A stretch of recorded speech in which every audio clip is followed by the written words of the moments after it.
two, one, and we're in. Welcome to the studio, Dale. Thank you so much. I'm so excited to be here. So, just as an aside, everyone who's listening, Dale was actually one of my first podcast guests when I came to Los Angeles, and he was podcast number 30. And we talked a lot about your origin story, the book you wrote, all that kind of stuff. So, if anyone wants to watch Dale's first podcast with me, go to podcast number 30. But today, Dale is back in the studio. And what are we going to talk about? Well, everything that has happened since we met, which is so much like my book being turned into a movie script by a woman at the LA Times, and just the progression of my, life as kind of a curator of conscious cinema, Mm-hmm. which is an exciting direction that my life is taking. Well, because you wrote a book about your early life trauma Right. the last time we met, and Right. we had a chance to talk about that and how writing helped kind of guide you through that process and part of that healing process. Yeah. So where are we now in that? Like, have you continued to write, or are you now using that? I can't recall the name of the book. Foreign to me. Foreign to me, right? Yes. And I'm just wondering now if you're still able to work that foreign to me book, or whether you're writing new stuff. Right. So, Foreign to Me, having been the first book that I ever wrote, is the most important book. And I just want to clarify that it's not necessarily about my trauma. It's about what I learned through my trauma Right. and what I used in order to go to the depths of my soul and find the gems that are there. And I think that's the difference between my story and a lot of others. Like, a lot of people, oh my gosh, I've read their book and it's just so sad. It just stays in the sadness and you're left kind of depressed after their book. There's no coming out party at the end. Exactly. And so I really wanted there to be an upswing. Okay, sure, I went all through this stuff, but what did I learn? Like, what were the gems that I found there? And through it all, finding my mother being the one who was the angel who took me to the depths of my soul. And that's ultimately what I've come to. But so much has happened since then and since I've wrote the book. Mainly that I went on this life-changing plant medicine and earth medicine retreat. Oh, that sounds fun. Oh my gosh. I mean, okay, if anybody listening wants their $1 million idea, this is it. Okay. So remember back in the day, yoga was strange, and it was what is yoga? Like, that's something for the Hindu people, maybe? Oh, it was a full-blown cult. Oh yeah. I mean, it was super weird, right? Yeah, absolutely. Yeah. I mean, and it was something from another country that people didn't understand, and it was just for these strange gurus that we didn't really know about. And look at where yoga is today. Right. Everywhere. Completely mainstream. Completely. Mhm. And my sister, being one of the people who founded Lululemon, I was very much on the cusp of watching that go from this weird, yoga thing in back rooms to it exploding to creating this fashion phenomenon that, my sister really had a hand in. And so watching that, I now am able to see that this earth and plant medicine retreats are the next yoga. Okay, that's interesting. Because what's happening there is beyond what Western healers are able to do through these indigenous medicines. And just having come back from one, I got to tell you, like, my trauma is gone. Mm-hmm. Like, all of that stuff that I was hanging on to is just wiped out. We got to talk about this because I'm super interested in this. Like, I was watching Netflix a couple months ago, and I watched Enigma, which is the story of the quarterback Aaron Rodgers. And I'm not a big American football guy, but he's been through a lot of trauma in his life, and he got really badly injured at the start of a season. And most people don't care about super rich athletes, but it really hit him hard, and he was suffering from a lot of depression. And they made a film about just how he got through that and stuff like that. And he was going down to Costa Rica and doing these ayahuasca ceremonies for a week at a time as a way of healing and rebalancing. And I am completely into this, and I haven't tried it yet. So I'm I'm so excited you're here and you're going to lay this out. Yes, and it also leads into one of my new books that I'm working on trying to rep, which is called Antiseptic Moron. Oh, wow.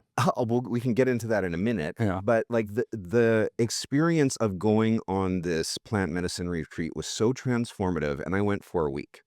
Okay, it was just totally submersive. It was 100% you're waking up and doing yoga, you're going to sleep, you're doing yoga, you're in the whole experience, and there's not a lot of time for an interaction with the Western world. And so that's why I also think that it works, is because you're not in the office. You're not trying to balance life and other things. You're able to just remove yourself from that. I went to Mexico to do mine, and I knew I needed to do it. Like, I felt so called by the medicine to go and do this, just to, finally heal the PTSD that, we talked about in great length about the first book. Let's just hold on one sec. So what were the key kind of building blocks to you pulling the trigger and actually booking the retreat? Like, how did you know you needed to do it? How many places did you vet before you chose one? Like, walk me through that process. Cause like, I'm sure a lot of people out there are thinking, I'd love to go on this too. Right. Like, what was the bit that tipped you into actually doing the work and finding a place to go and trusting that process? Yeah, I had a lot of healer friends, and me having studied shamanism for the better part of, 5 years now, and going to a professional shaman school to really learn what that was about. I was around it quite a bit, and I was just hearing more and more about what it was doing for people. And I had a friend in Santa Monica who was facilitating with a plant medicine man. And so I was just hearing more and more about it. And there was just something about it. There was a call that felt like, okay, this is something I really need to do, because not only was I, struggling with the remainder of PTSD, which, kind of manifests as very reactionary behavior, Mhm. which I've struggled with my entire life, but I was also dealing with a brain disease, stiff person syndrome, Mhm. which is weirdly the same thing that my former boss, Celine Dion, has. I remember that. So, right. So I was dealing with this brain disease, and I knew I wanted to address the brain with indigenous medicine. Mhm. And so I met somebody, his name is Christopher Shaw, and he is a plant medicine man, and he facilitates through merkabaretreats.com. And he just connected with me in a way that I felt like, okay, I can trust this guy, because ultimately what it feels like is that you're having to, like, offer your soul, your body, like, in a way, and walk through these traditions that are very foreign to us. Mhm. And so it was just the trust I had with Christopher that was the final decision of why I wanted to pull the trigger and go. But I knew I needed to do it. And so when this opportunity presented itself, I was like, yes, let's Mhm. let's just go. Right. Yeah. That's amazing. And what was the name of the retreat you went on? Merkaba Retreats. Okay. Yeah. And that's it based in Mexico? Like whereabouts in Mexico? Just north of Puerto Vallarta. Okay, so you're on the water. Yeah. Yeah. Yeah, no, it's amazing. Mm. It was truly, truly incredible. And he does private retreats, and he does group retreats. The group retreats, and what I've seen is, like, it's such a bonding experience with the people. Mhm. You're going through this really heavy experience together.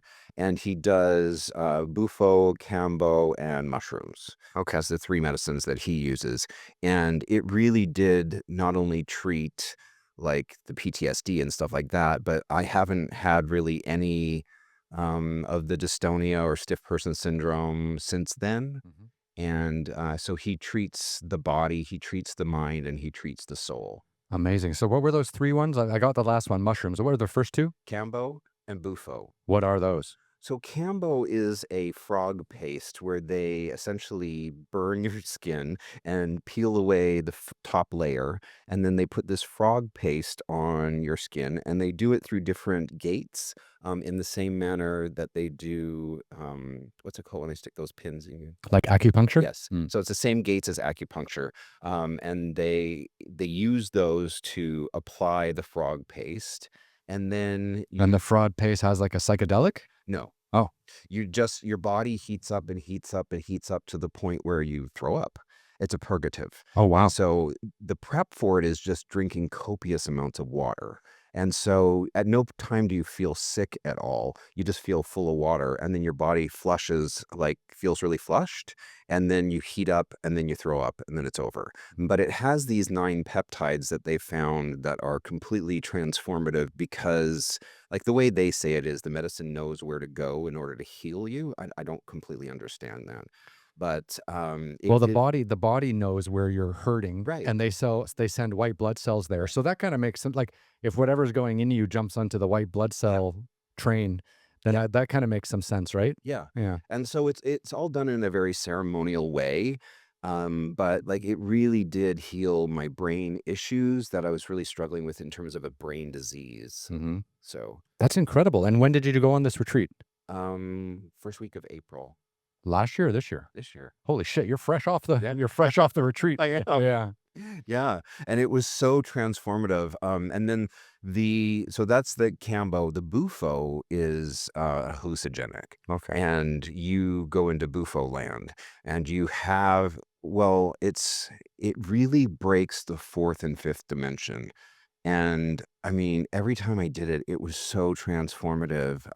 One time I was able to stand with my entire ancestral lineage, which has never felt safe to me. And it's really why I wrote the first book, Mhm. because my family wasn't safe. I was a person who had to run for their lives in order to avoid being institutionalized into conversion therapy. So I never saw family as safe. And I feel like I've been running since the time I was 14, And so for me to be able to stand with them in that and not just heal myself, but heal them, be the one who is in the here and now to have them channel their trauma through me Mhm. and to be the one to stand for them. And it was no longer about what I was getting or not getting from them. It was about what I was able to do for them. Mhm. And it's hard to explain.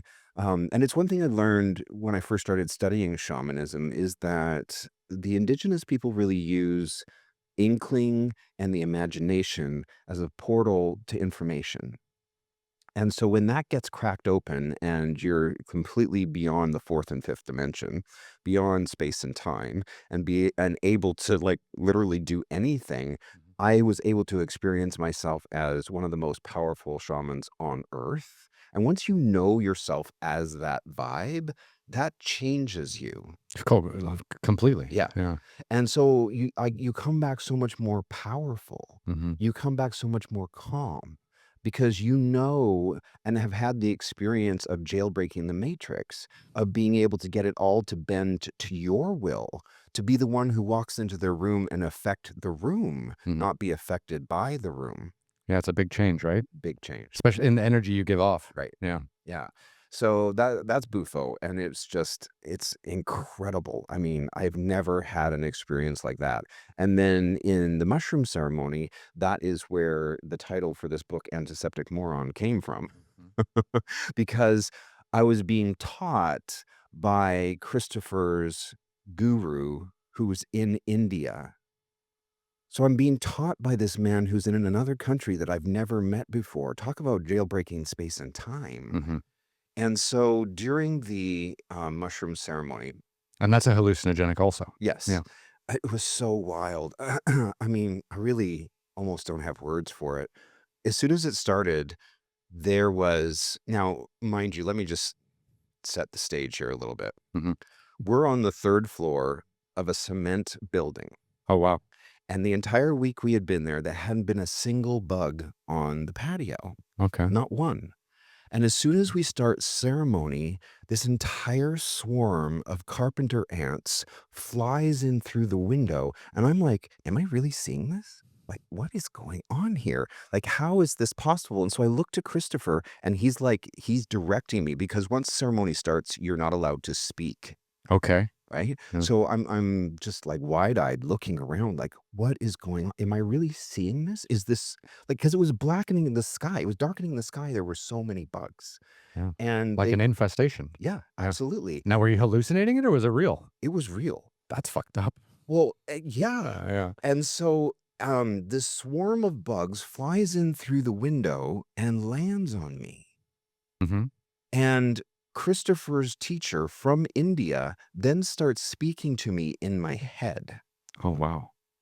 And and again, it sounds beyond bizarre because it was. Mhm. And there were so many times I had to check, like, is this really happening? And so I have these carpenter ants like all over me. And Christopher's teacher is telling me to sit still. He's like, be still. It's like a test. It was the test. And that was what he was trying to get me to do, is to ultimately surrender. He was like, you have no practice and you have no surrender. He says, "You want to be one with nature and you can't even handle a few house bugs. Sit still, you antiseptic moron." And it Mm, actually made me laugh when he said that, right? mm, And thus the title of the book, Antiseptic Moron. mm. But he was guiding me and teaching me through the whole thing. And the whole thing was about surrender. And then I had to just surrender to the swarm of bugs that was like in my hair, in my ear, like in my clothes, And at one point, I actually just stood up and took all my clothes off because it was like there was no point. It was just, and it was easier for me to deal with the bugs naked than having them like crawling under my shirt and in my shorts. Yeah. So I just had to sit there and experience this during ceremony. And it was the wildest thing because I had always heard that it was possible for people to communicate in the astral. And you're like, okay, yeah, whatever.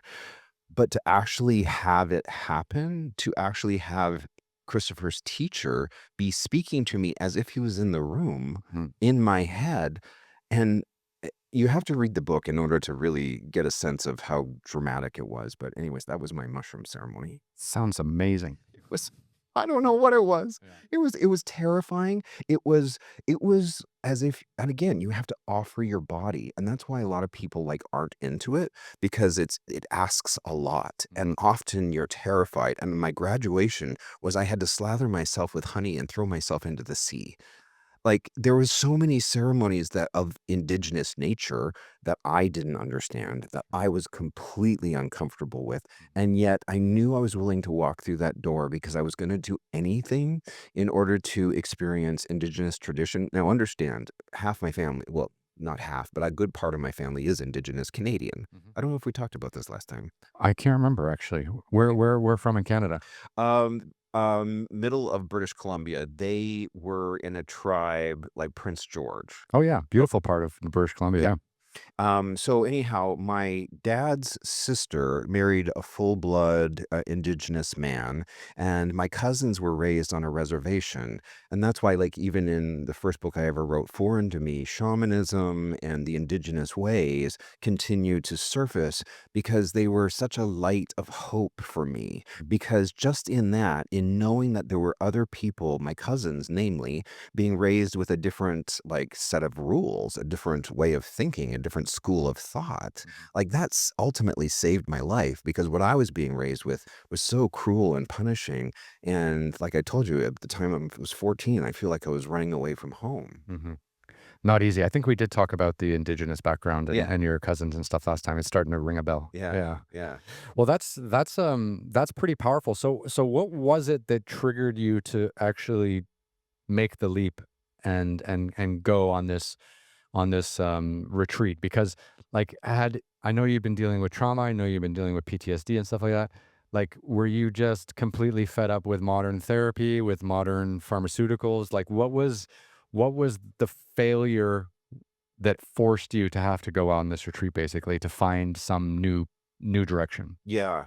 So with my brain situation and stiff person syndrome, I call it generalized dystonia. It has two names. Mhm.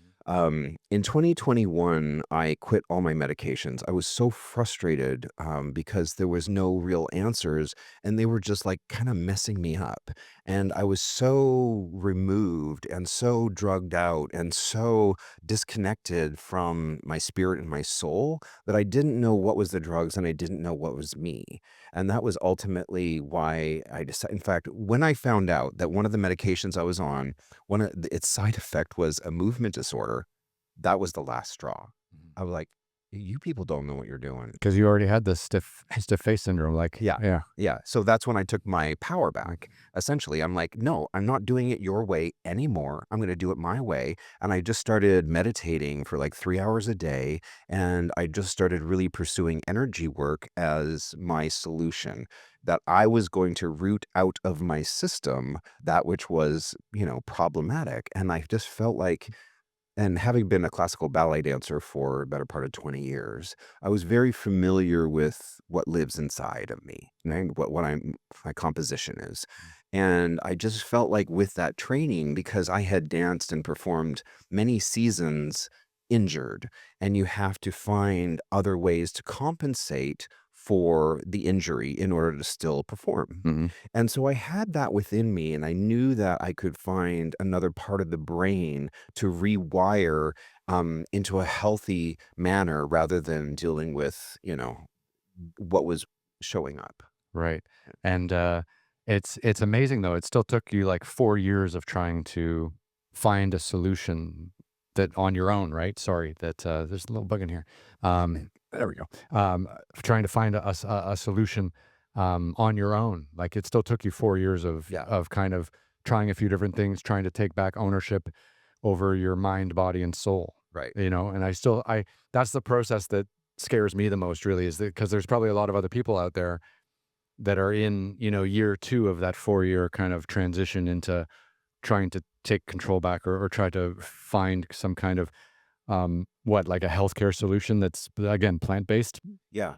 And so I really encourage people to explore indigenous earth and plant medicines, those types of retreats, but vet them. They're not all the same. And a lot of, you know, shaman healers or whatever are not that. Mhm. You have to, I would get a recommendation. I mean, I highly recommend Christopher Shaw at Merkaba Retreats. He does an amazing job, but there are plenty of places like that around the country who have the skills, Mhm. who have the background. Ask about their teachers, ask about their teachers' teachers, ask about the lineage of the teaching in which they're coming from, ask about the ceremony, Mhm. and get them talking about the type of ceremonies that they're offering and what does that all involve.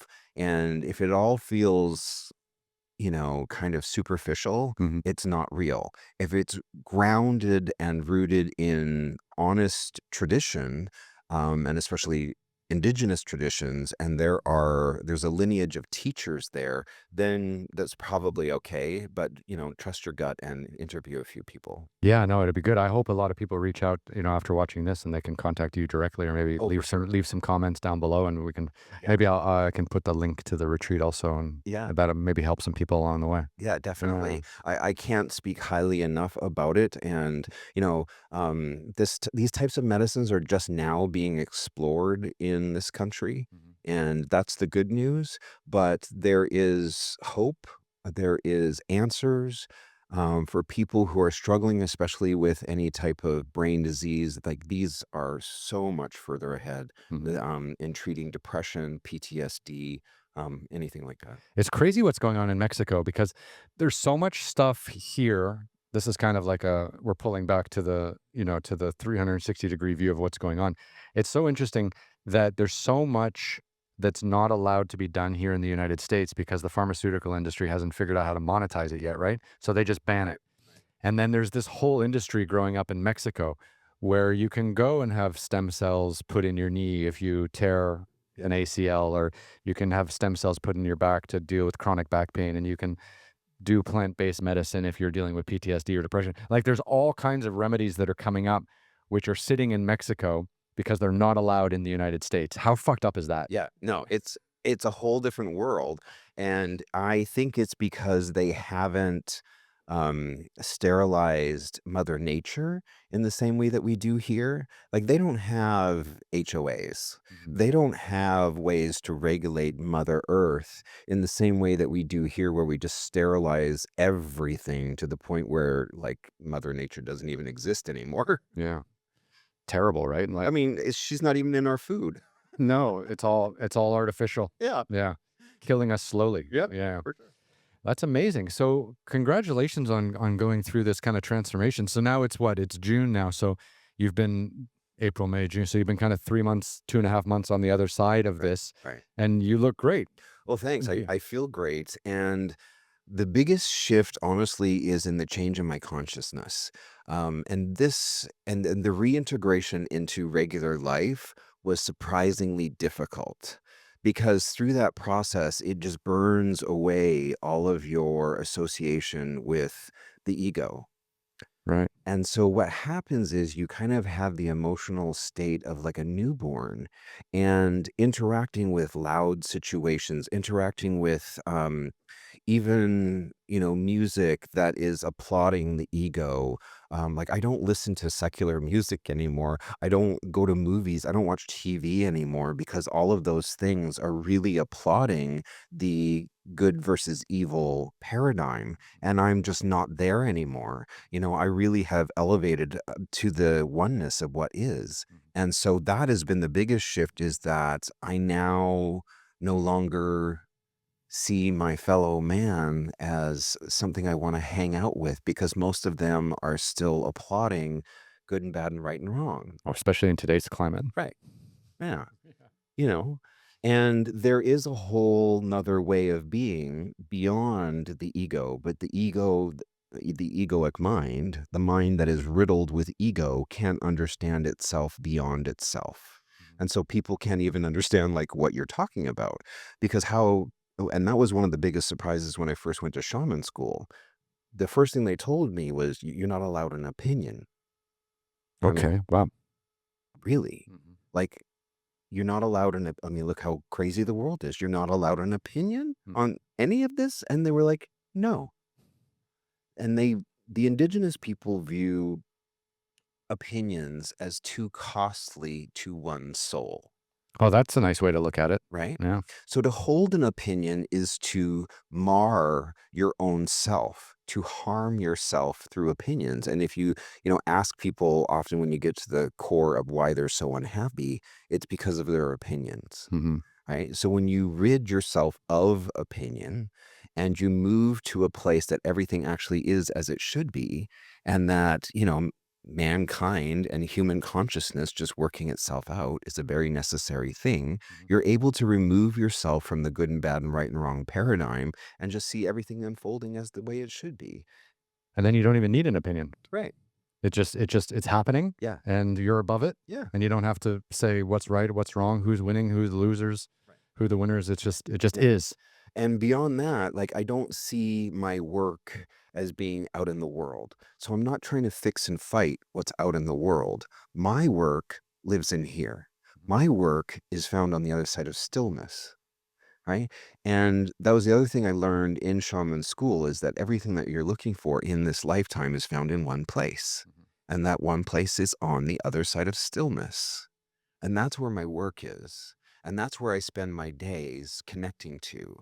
Is that stillness metaphor, or is that like inside you? Is that what you're kind of drawing on? Yes. Yeah. Well, it's really both, but and so now I see people in shamanic healing sessions, and that's one exercise that we do, is I have them in their mind get perfectly calm and still, and then like walk to the edge of the water, get in the boat in their mind and go out to the middle of the lake, a still lake, and then just wait there. Hmm. Because most people in the Western world don't connect to stillness. And yet everything that we're looking for, that's where it's found, Hmm. right? We're too busy running around in circles. Right. Yeah. And so it's getting beyond the thinking and getting into the presence. One thing I've been really thinking about this past week is that the opposite of pain isn't pleasure. The opposite of pain is oneness, Mm. is unity, is presence. So you can either seek pleasure or you can seek presence. And those two things will change everything In your life. in your life, right? And Mhm. so I no longer seek pleasure, I seek presence. And how do you find presence, or how do you focus on being present? Well, it's a practice. Because like, okay, like pleasure, okay, you've got sex, drugs, and rock and roll, right? Like Yeah. that's pretty big stereotype. Yeah. So so like how do we ground ourselves to feel present? Like I kind of feel the same way, Uh-huh. and I go out into nature. That's how I feel like Sure. present. No mobile phone, no screens, no television, just you, trees, mountains, rivers. And that somehow allows like everything just to drift away, Right. and I'm in nature and I'm in the moment. It's all I'm thinking about. Right. And it's beautiful. Yeah. So how do you find that presence? Yeah. So it's first of all coming to terms with that there's two worlds. Mhm. There's the world of man, which is the cell phones and the news and Kind of garbage, the right? screaming and the yelling. And the politics. Yes, exactly. So there's the world of man, but then there's the world of God and nature, right? And so you have to decide which world you're going to live in. And so you're saying that you find more peace in the world of God and nature, right? And that you're throwing away the cell phone and you're throwing away the world of man. And so once you can kind of identify what world you want to live in, then it just becomes clearer because nature gives, mankind takes, That's a really great way to describe that. right?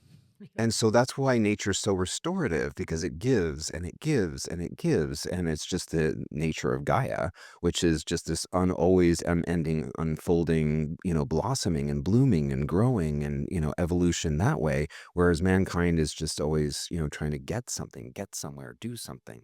What's Gaia? Oh, it's just a spirit name for Earth. Yeah. Yeah. Mother Earth. Yeah. Yeah. Exactly. It's like Pachamama too, right? That's why someone told me that in Peru, I think. Yeah. Yeah. Yeah. That's wild. So you've been on a real trip. So I mean, have you written all this stuff since April, since you did the retreat? A lot of it, yes. And So it's just been like a creative explosion. oh my God, I can't stop. Well, and again, it's like what we talked about last time in that last interview is that writing for me is really where I go to learn.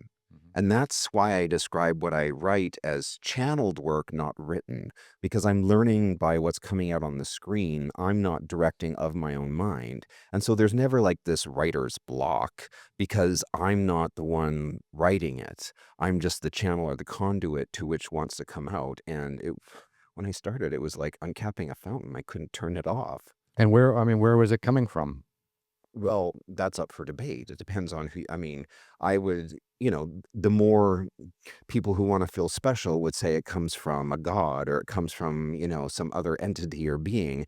I don't know that I'm that special. I think that it just flows through me, whether that's my subconscious, whether that's just the voice of inkling. And that's the way I usually like to describe it is I just chase the voice of inkling and is where I really discovered true shamanism because I wrote a book on shamanism without ever taking a class on it, just by chasing the voice of inkling.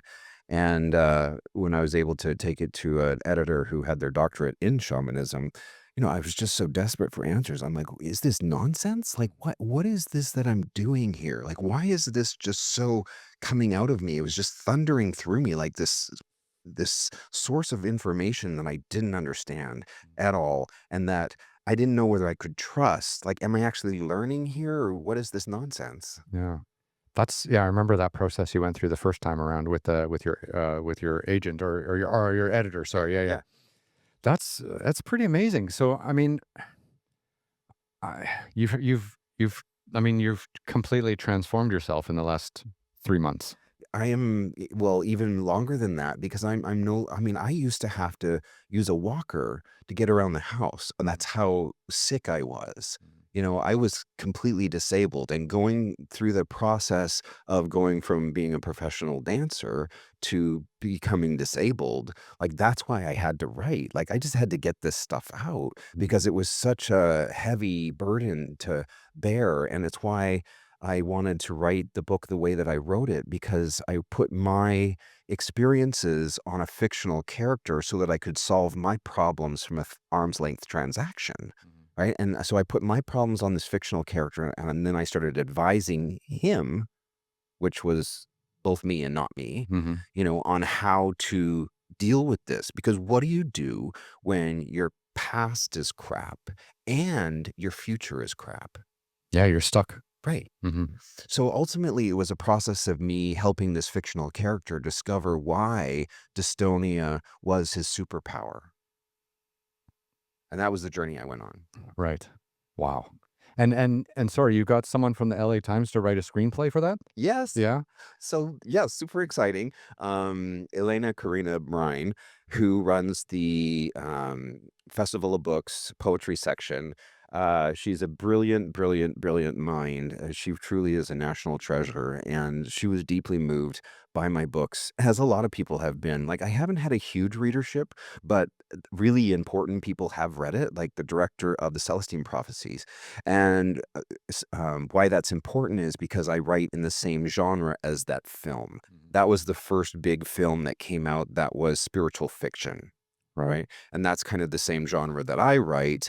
It's like a self-help book, but told through a modern day fable is kind of like the way I describe it. Which is also kind of based on your own personal reality. Right. Yeah. Yeah. That's wild. So, so she was running these festivals and stuff like that. So she obviously met you Right. and found your book and stuff like that. And then what, she just read it and was like, let's turn this into a screenplay. Yeah, well, it gets even weirder than that Yeah. because there was a director, I mean, not a director, he was a university professor of English in North Carolina. And somehow he found my book and became a huge fan of my writing. And like, here I am with my GED from the University of Winnipeg in 1988. Like, what business do I have writing a book? That doesn't mean shit. Yeah. Right. Higher education.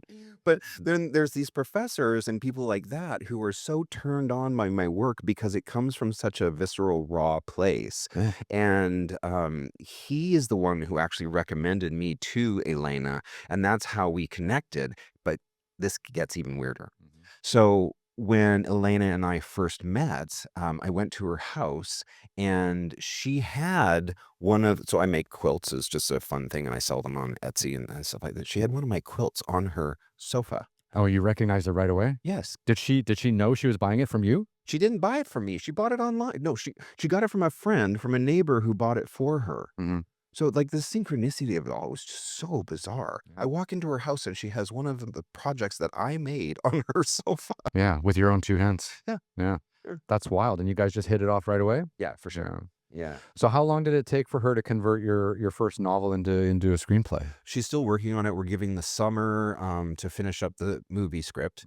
So if anybody's out there who's looking for an interesting script, that will be done probably September-ish. And then we'll be shopping it around. The director from the Celestine Prophecy, he works for Netflix now.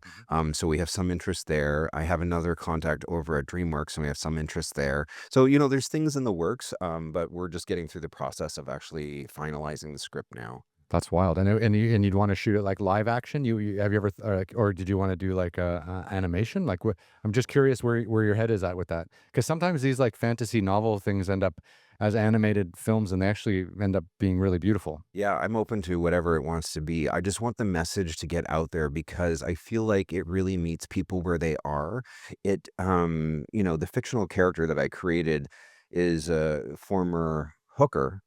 And he, is not a high-minded individual. And I wanted to show the evolution of the soul. So it's not just a journey of the five senses, but it's really you watch this very, very, very damaged individual, very broken human. And so my hope was that like his ahas and his learning would become the learning of the reader. And that's why I said when we first started talking that I really want to be the creator of conscious cinema because that's what I want us to start putting out there, where we're evolving in our consciousness by the way that we're entertained, and whether that's through books or films. That's what I'm really interested in doing moving forward. Not just being dragged down by entertainment, right? Well, and then again, coming back from this retreat, I can't connect to any story that starts with, so there's this bad guy. And I'm like, well, actually, there's not. There might be a wounded human somewhere who needs healing, but I don't believe that there is a bad guy. There is no bad guy, Right. right? And you can't fight the dark without being the dark. hmm You can only be the light. We're seeing that right now in downtown LA. Right. Right. Right. Jesus. Right. Yeah. You can't, I mean, that is not the way to approach it. You can't, wash dirt with dirt. You have to completely evolve the entire paradigm out of that because the only thing that extinguishes the dark is the light. So just be the light. You'd think that would be easy, right? This is a talk that's deserved in Washington, D.C. Yes. That's wild. So okay, so tell me this origin story and this channeling. I mean, like, walk me through when you first really realized like you were maybe not writing the book yourself, but kind of just pulling it out of your subconscious or being fed the words? Like Yeah. when did that actually Yeah. start for you? And it happened. Did it happen in your first book, and it's also happening in Antiseptic Moron too? Like it's still happening. The second I sat down to write my first page, it was something bizarre was happening, and I knew something bizarre was happening because as soon as I sat down to write it, the title of the book and the main characters' names both came to me. I knew exactly what to call it. I knew exactly what the main character's name was. And then I just started from this like bizarre place in this trailer park in nowhere, British Columbia, and the story just started to flow from me. And from until the time I was like done at the second chapter, where I actually stopped and looked around like, am I in the middle of some kind of colossal joke? Like, what is happening here? Because it was, again, not something I'd ever done before, and yet it was just flowing through me. And I wrote that book in 6 weeks. I literally just vomited it up. It just came flying out of me. Mm-hmm. So, why I say that, I kind of channel them again is because I'm continually learning through that process by chasing that voice of inkling. And it was the same process for the new books as well. Yeah, well, Antiseptic Moron, because it's nonfiction, Mm-hmm. it's a guide to the Western mind seeking indigenous ceremony and medicine. Which we all should be doing. Well, yeah, and I just really wanted to kind of like walk, white people through like, okay, guys, like be cool. Like there are certain rules here that you may not understand. This is not an Instagram moment. Mm-hmm. You must enter ceremony with reverence. You must prepare before you go, and there's a whole bunch of ways to do this appropriately so that we're not co-opting Mm-hmm. their culture, but rather celebrating it and learning from it in the way that it was intended. Yeah, I mean, just treating it with respect, right, and treating it with Yeah. the levity that it deserves. Yeah. Yeah. Well, because they're looking for allies, right? They're not looking to be used in any way. Mhm. They're looking for, honest respect but again, like it's becoming the new yoga. Like everyone in my circle through indigenous sacred earth and plant medicines, they're all white. Mhm. Right? And while their elders and their teachers aren't, it is becoming far more mainstream. And so I want everyone to have access to this, but I also want us to approach it in the right way. And so that's why I wrote the kind of this guide Mhm. for people who can have more information about that. That's amazing. So, like, just as an aside, I follow a lot of stand-up comedians and podcasters and things like that. Obviously, stand-up comedians have terrible childhoods. That's why they become stand-up comedians. Sure. That's their words, not mine. Uh, but uh, but but you can see in that community, there's a ton of experimentation with plant-based medicines and more uh, kind of natural earth-based traditions and things like that. And it's becoming really popular because I guess people have, because people in their 40s and early 50s and stuff like that, like who have spent 20 years doing the wrong thing, and just expect the same result. And now finally, they're at a socioeconomic level where they can try something new, or they don't have to be tied into Right. a daily pill Right. from a pharmaceutical company, and they can actually just go out and try to breathe some fresh Yeah. air into the situation. Yeah, Christopher Shaw at Merkaba Retreats, he describes it as 10 years of therapy in 6 days. That's brilliant. And they're not peeling away the layers of the onion, they're completely eradicating the onion. Hmm. And you walk away and that's how I feel. Like I have no more association with those neural pathways of trauma. Hmm. Yeah. That's the biggest thing I've heard from this is it like rewires the brain. Like, Yeah. so when one thing would trigger you and bring back some trauma or put you into like this kind of like PTSD, um, panic, like, Right. that thing that used to trigger you doesn't trigger you anymore. It's just not even there. Yeah. And it doesn't even phase you. No. Yeah. No. That's amazing. Yeah. Yeah. Yeah. Fuck. I think everyone needs this coming out of like COVID in the last 3-4 years. Well, that's why I say it's the new yoga. Like, Yeah. if seriously, if you want your $1 million idea, and we are looking for a documentarian to come and spend a week with them to like document the process, Hmm. like contact me because there is real opportunity here, and we're all like on the forefronts of this emerging not only medicine, but trend, quite frankly. And that is going to be sweeping the entire country because so many people have been looking for an answer beyond Western medicines, and this is it. That's wild. You know, a few years ago, I filmed in Bali. Oh, Yeah. I was doing a television show where I like walked across the island of Bali. But before we did the big walk across the island, we had to kind of like, set up the story. So obviously Bali is a big retreat destination. A lot of people go there for healing, breathe work, yoga, et cetera, et cetera. It's a really quite special place. It's a Buddhist island in a Muslim country, like Indonesia. And so we met this guy there, and we found him through some recommendations. But he died when he was like 10 years old. He died. I need to rewatch the episode. I might be getting this wrong. But when he was like 8 or 10 years old, he died for a few hours. uh-huh. And when he came back, he realized like he was supposed to help people. Right. And then he's basically dedicated his entire life to helping people. And he runs this retreat in central Bali, where he takes people in and they do breathe work and they get on a proper diet and they do a lot of exercise and they do a lot of yoga and stretching and stuff like that. And he goes, after like a week or two or three, people leave completely different human beings. Now they're not doing the psychedelic stuff because I'm not sure if that's allowed in Bali. But they're kind of approaching, looking at your body, what you put in it, what you get out of it in a more holistic way, Yeah. without the plant-based medicine connection, but they're trying to deal with diet and exercise, I suppose. Well, let's just stop right there and just talk about your series, The Nomad. Oh, yeah, the Nomad. I've watched every single episode. Like, so I'm going through a divorce. Okay. You know, Sorry about that. well, the plant medicine, this kind of like kicks me over the edge. They're like, I'm changing everyone in my life. I'm getting all new friends. you're tolerating what? They asked me. I was like, yeah. So anyhow, through this process, I spend my dinner watching you and your show, and it's so brilliant. And I made the comment on one of them that it reminds me of what the news used to be. The news, the evening news, at least back in Canada when I was a kid in the 70s, um, was healing. It was informative. It was based in humanity. It was based in seeing our humanness. And, I really feel like that's what your show does. It goes beyond, Anthony Bourdain's like food and whatever. It really connects to the soul of the place. It connects to the people.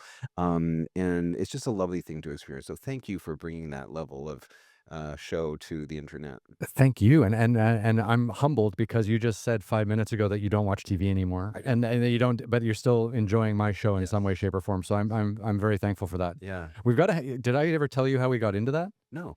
Okay, so 2019, everything was going amazing, right? And I was doing this big adventure series for Discovery Channel where basically I was shooting 2 weeks on, 2 weeks off for like a whole year, and and I wasn't really living anywhere, and I was just kind of like bouncing around. Like I would film like 2 weeks in Indonesia, and then I'd kind of go to Singapore and hang out for like a week or 10 days, and then I'd fly early to my next place and then film there for 2 weeks. And I thought to myself, like, I should be filming these little stops that I do in between because I am kind of a nomad. Like I'm living a nomadic life. Like I don't film for 2 weeks and then go home. I film for 2 weeks and then go hang out, catch up with friends, do a speaking event, and then I go to film again. So I was thinking like, let's make a show called The Nomad where I just don't go home. Right. And it's the places that I go in between the adventures. Yeah. And so we came up with this in 2019. We started raising money. We got a lot of interest, and then COVID hit. Oh. And then, so in March 2020, when I got stuck in Istanbul, I started putting the show together in Europe because I thought like we were going to be able to get out of Istanbul when COVID kind of calmed down in the summer of 2020, and then I'd be able to film. So we actually shot 4 episodes of The Nomad in the summer of 2020 at the height of COVID. Oh, wow. And it was amazing. So we shot in Heidelberg, Germany, Valletta, Malta, Dubrovnik, Croatia, and Kotar, Montenegro. And actually, we had 10 episodes planned, Uh-huh. but by November 2020, the second lockdown came, and we had to cancel all the rest. And then I had going back to Dubai because it was open and an easy place to get in and out of. And then we've never been able to pick it back up since. Well, you also go to places that I find really interesting that aren't necessarily like on all the A lists, That's what I love. but are far more interesting. Yeah, I love that. Like, Yeah. and Dubrovnik too, being like the home of Game of Thrones, Yeah. and being the thing, being the soul of King's Landing and stuff. I just found all these places and the people so engaging. Sure. The Yeah. octopus under the bell was a little much. What a chef though, right? Yeah, for Yeah. sure. Well, I'm so glad that you've been watching the show and it's been kind of connecting with you because I think there's nothing like that out there right now. Right. Like there's no one out there. Like Stanley Tucci goes to Italy. That's really beautiful, and he's a super nice guy, and he seems like a nice guy and a brilliant actor, right? And he obviously has a real a love of food and a love of Italy. So getting watching him go to Italy is really nice, but it's like he keeps going back to Italy. Like I want to see Stanley Tucci go to like 20 countries in 20 months, and make 3 seasons of whatever he's doing. Like that putting them in different environments all the time, I think is the most exciting thing. Yeah. Yeah. Yeah, no, and the people that you sit and this is the thing that I've really come to is like we've lost our ability to slow down. We've lost our ability to connect. We've lost our ability to spend time doing things, even like reading a book. Mhm. And, now that I don't really watch television or go to movies, I spend most of my time reading and writing. Mhm. And it has completely changed the way that I live and the way that I think. And I asked a friend, like, what's the difference do you think that between people who read and people who don't? And he thought about it for a while and he said, people who read reflect, Mm. people who watch movies react. And Mm. I was like, oh, wow. Mm. That's a That's nice. That's a good way to say it. good Yeah. way of thinking about it, and I feel like, so many people have lost the ability to connect even to their friends and to their friends' passion projects and to slow down enough to just like pay attention Mhm. to what somebody's doing because there's no greater compliment than time. And if you'll spend your time connecting with your friends' passion projects, like you're going to learn about them in a whole different way. I mean, I wrote my book in 2021 and I still haven't had a single close friend read it. Which is amazing. But really important people have, and so I can't at all be upset by that because, when I have English professors from halfway across the country, like, calling me up out of the blue and going, "Oh my god, your book changed me." Mm. Like, when I have those types of experience, I don't necessarily need my friends to, see me or understand what I'm doing because what I'm doing is very complex. Sometimes it's better not to have to answer those questions, right? I guess so. Yeah. Yeah, Yeah. but it's been an interesting process. That's amazing. So you've got a note here too, the language you speak. So walk me through that. Like, what is it about the language you speak? How have you changed? How has this kind of like transformation that you've gone through changed the way you communicate? So this is wild. And it all started back with my brain disease, Mhm. right? And I thought that I was losing my ability to speak English because when I was really deep into, meditation, I would lose sometimes my pathway to English. And I just thought it was part of my brain disease that I was just speaking gibberish. Well, Like losing cognitive function, like you were just I could still think in English, but English words weren't coming out. Mhm. Right? And anyhow, flash forward all these years, and now it's kind of something that I use more in ceremony, and it's a type of they call it speaking in light language, and you kind of have to see it in order to believe it because it sounds the language that I channel is very indigenous in its nature. So I've just learned to, like everything else, not judge it, just let it be what it wants to be, and it started making more sense to me when I was given my spirit name, Sorellen, which means the one who sings bridges into being. And I was like, oh, wow. Like, That's powerful. I started to like kind of chase that down. Like, why was I given this name? The one who sings bridges into being. Was that during your retreat? Yeah. Yeah. And so it was given to me from my guides. Again, do that with that what you will. Mhm. But I started to put it together that I wasn't necessarily losing my mind through my brain disease because I thought I was. I was actually because I was meditating for hours upon day, hours a day, that I was actually kind of tapping into new areas of my mind. Mhm. And they call it glossolalia is the name of the language, and it sounds very indigenous, and I make sounds that I didn't know I could make. And So you're speaking a language that someone has already classified, or is that or is I don't understand. yeah, so glossolalia is a type of well, it's light language. Speaking in light language is essentially the term for it. If you were like religious, it would be speaking in tongues. Right. Right. Yeah. So that's the name for it. But I've kind of just let go of a lot of like all of this is it's so weird. Like it doesn't make a lot of sense. And so you can't try and make it make sense. But I do know that there are times where like I can't stop it. I can't contain it. And especially when I'm in a state of like heightened energy or heightened healing, where it just starts to like come forth and it's just, and I've, consulted with my guides and, other very knowledgeable people and shamans and like, what is this? And they're like, it's not meant to necessarily be understood. It's meant to be felt. Mhm. Right. And so it's just a way of imbuing the space with a resonance from beyond me that I can only chalk up as light language. And that's something you've tapped into through your meditation. Yeah. Yeah. And again, at first it was deeply troubling. And I was, going to see every neurologist on the West Coast about it. Like, why am I babbling like this? And I can't stop it. Mhm. It just starts to come through me. And when I'm in ceremony, it really starts coming through me. And like, in a very powerful way. Mm. So if there's anyone out there who's gone through a similar experience, let me know. I certainly can sympathize. I certainly can maybe help you understand what that is. And channeling can come in a bunch of different forms. Mm. And this is just another, color on the canvas, I guess. That's wild. I used to travel with a buddy of mine who was a writer, and he used to chant, and like he was really connected, and he was part of this like Buddhist following. And he would sometimes wake up, get out of his tent like at 5 in the morning, watch the sunset, and kind of meditate for Yeah. an hour or whatever before we would go out and hike or climb or whatever we were doing. And this was back like 20 years ago.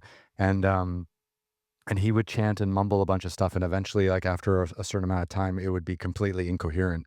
And I don't know if that was like part of his teachings or if that was just something that was happening organically, that was just coming out of him. But yeah, like when you meditate and you're in that state for a really long time, Yeah. you're tapping into something that is not in the conscious mind. Yeah. Yeah. Yeah. And like when I was going through my mushroom ceremony during my retreat, it ended with every single past life that I've had stepping back up into the present conscious moment and going, "Oh, I'm alive again." Mm. And looking around and saying hello and communicating in its own indigenous language. And so there was just this, it was just one after the next of different languages that I was actually speaking. It was bizarre. Mhm. That's wild. You're gonna take out Duolingo. So it seems like your books are coming from like a really good place. Like it seems like you're coming, you're like like your first book obviously shared a lot of your own personal story, Right. in a fictional way, and then has kind of helped you heal through that process. But it's also been well received from a few other people who have kind of bought into that narrative and that storytelling and that idea of consciousness and really kind of like helping you through a process and through the reading, right? Like how have you, I mean, have you really positioned yourself to try to write to help people, Yeah. or have you really positioned yourself to try to like entertain people? Like, I mean, I'm just trying to understand like the motivation. Yeah. So it's really both. And I often, delve into topics that other people shy away from, like sacred madness, because the process of ego death can be very terrifying. And you often go through a process where you don't know if you're going insane or if you're evolving in your consciousness. And so It's a fine line, right? oh, for sure.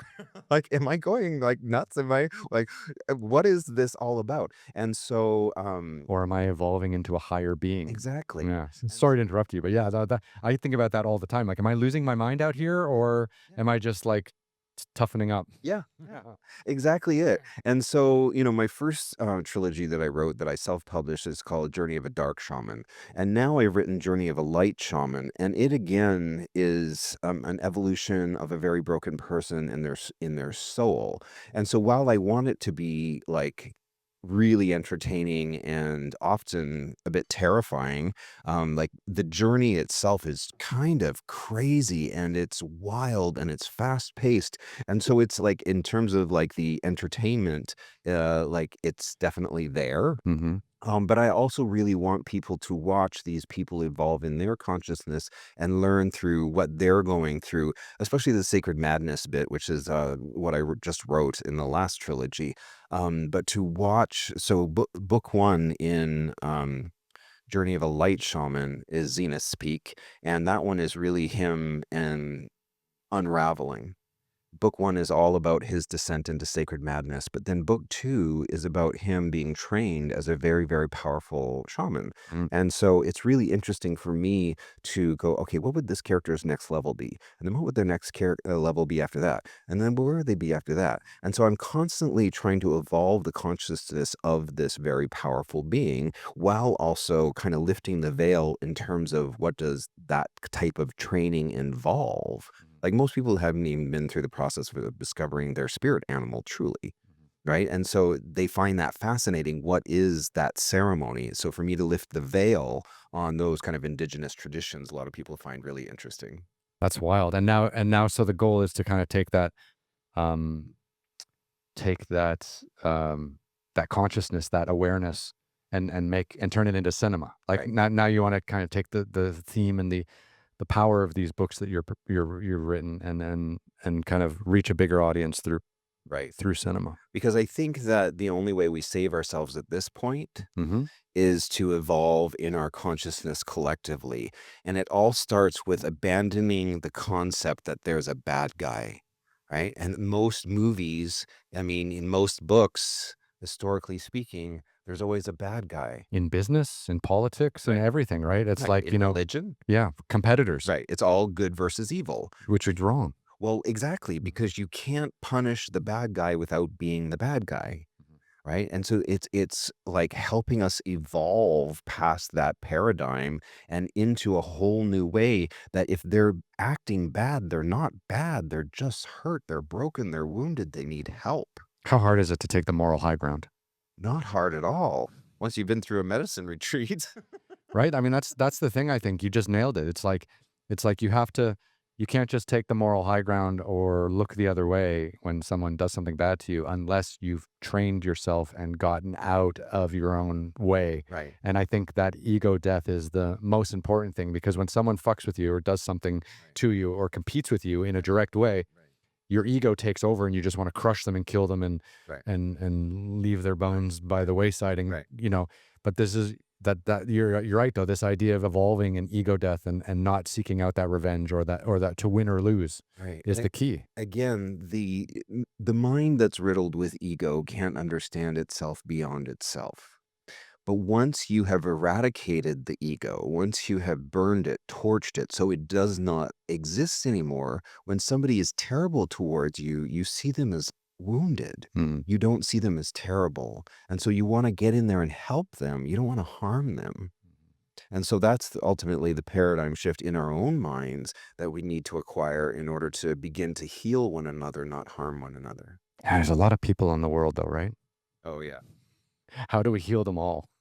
Plant medicines. Yeah, I mean that'd be the thing, right? Like, can you imagine someday, like, can you imagine someday, like, the United States has a grant program where everyone can apply for $1,000, stimulus to do a plant-based medicine course to try to, like, Yeah, heal themselves or find themselves, or awaken themselves. Do you know how much different this country would be if something like that went on? exactly. I think Warren Buffett should do that. Yeah. I like all these billionaires, they have all this money. Right. Like, instead of just leaving it to family, I know some of them, like, have signed this, like, pledge, like this 50-50 pledge, where they're going to give 50% of their wealth away or something like that. Like, it'd be nice to see someone, like, set up a foundation. Like, I think there's two things that they should do. And I've said this before on the podcast. Like, the first thing we need to do is we need to have some kind of private funding for students who come out of high school to take an actual gap year. I'm huge on this because I think travel is a great way to understand who you are and where you fit in the world, and not enough people have the access or the time or the funds. So I think, like, even just a few $1,000s to do like a 3 or 6 month trip somewhere outside, preferably in a country that doesn't speak English as a native language, would be hugely beneficial to everyone. But then imagine if there was another opportunity, and I don't think necessarily you need it at 18, but the travel thing is better early. But imagine if, like, after 25 or 30, you had access to plant-based medicine and a kind of greater awakening and understanding of self. And I think those two things combined would be amazing. Yeah, to have a government that would lead on healing, that would be there to, It's very Scandinavian. yeah, help and support us, instead of just, terrorize us would certainly be nice. It would be a change of pace. Yeah. Yeah. Doesn't matter which party's in the office. It just seems like everything is crushing us all the time. Yeah. Yeah. Yeah. Yeah. So, and that's in a way the good news, because I do believe that we're at a tipping point, and I really hope to, kind of be a thought leader through this and bring books and cinema and things like this that really help us move in that direction. Because again, we're not going to survive ourselves unless we start really shifting our thoughts. And I believe from there, everything else will shift. I like that. We're not gonna survive ourselves. Yeah. Yeah. We're the problem, aren't we? Oh, for sure. There's no debate that not here. Yeah. So okay, so living as a channel and a creator. So what does a day in the life look like when you're, in your channeling process or in the channeling process? Yeah, well, ever since I came back from that retreat, I go to bed at 9, I wake up at 3 a.m. You wake up at 3. Yeah, and I start my practice. What are you, a tech CEO? Just your average weirdo. The 3 a.m. club? Yeah. So I get up at 3 and I start my prayers, yoga, chant, and really start connecting and tapping in. Because for me, when I'm again, like I said earlier, all of my work lies within me. My work doesn't live outside of me, Mm. right? And so it's continuing to tap in. And so I'm tapping into like a lot of different places, and my meditation practice has taken me in 1,000 different places that I can't even describe. Mm. And so that's where the work all starts. And it's everything from yoga, Kundalini yoga, to breath work, to sound baths, and just really opening up that channel. And then I usually then I have breakfast, usually around 5. And then I start writing or, working on whatever project that I'm working on. And then, my day job is I'm a real estate agent. Anybody wants to buy a house in Palm Springs, let me know. We'll talk about that towards the end. Yeah. But the journey you're on currently is much more interesting. Yeah. I think so. Yeah. I mean, it's the dream. It's where I ultimately want to be living and what I want to be bringing into the world, because the other is just a job. Mm-hmm. Just to pay the bills, etc. Yeah. Exactly. So okay, so you're up at 3. You're channeling. You're doing breathing work. You're doing yoga. You sit down at 5 o'clock to write, to have breakfast. And then what? Like, either the words are coming from somewhere else. They're coming from your subconscious, but it just kind of pours out, and that's the writing process for you. Yeah. Yeah. And it's really disconnecting myself from myself. In shamanism, they call it being the hollow bone. And so the first thing I do is I remove myself from myself. And so the emptying of the channel creates a vacuum, which brings in the new. Right. I like that. I like that. That's nice. Right. Yeah. And so then I just kind of open up the movie screen of my mind. And that's why my books, I think, and everyone says that they can see it being a movie, because I'm taking notes of it as if it was already a movie. Mm-hmm. And so I just kind of open up the blank movie screen of my mind and start taking notes in terms of what I'm being shown. Mm. And that's how I learned. And you're able. I mean, you're visualizing the story as you're writing it. Yes. That's interesting. I've never heard that before. Yeah, it's my own approach. Mhm. But what I've learned, it is actually a process. There is a name for it. It's called automatic writing. And that's where the story has no outline. It has no forethought. It's all just in the conscious present moment. Whatever happens to unravel, is what the story becomes. Very Fear and Loathing in Las Vegas. Yes. You've seen that, obviously. Love it. It's the best, right? Yeah. Hunter S. Thompson Yeah. was a genius. Yeah.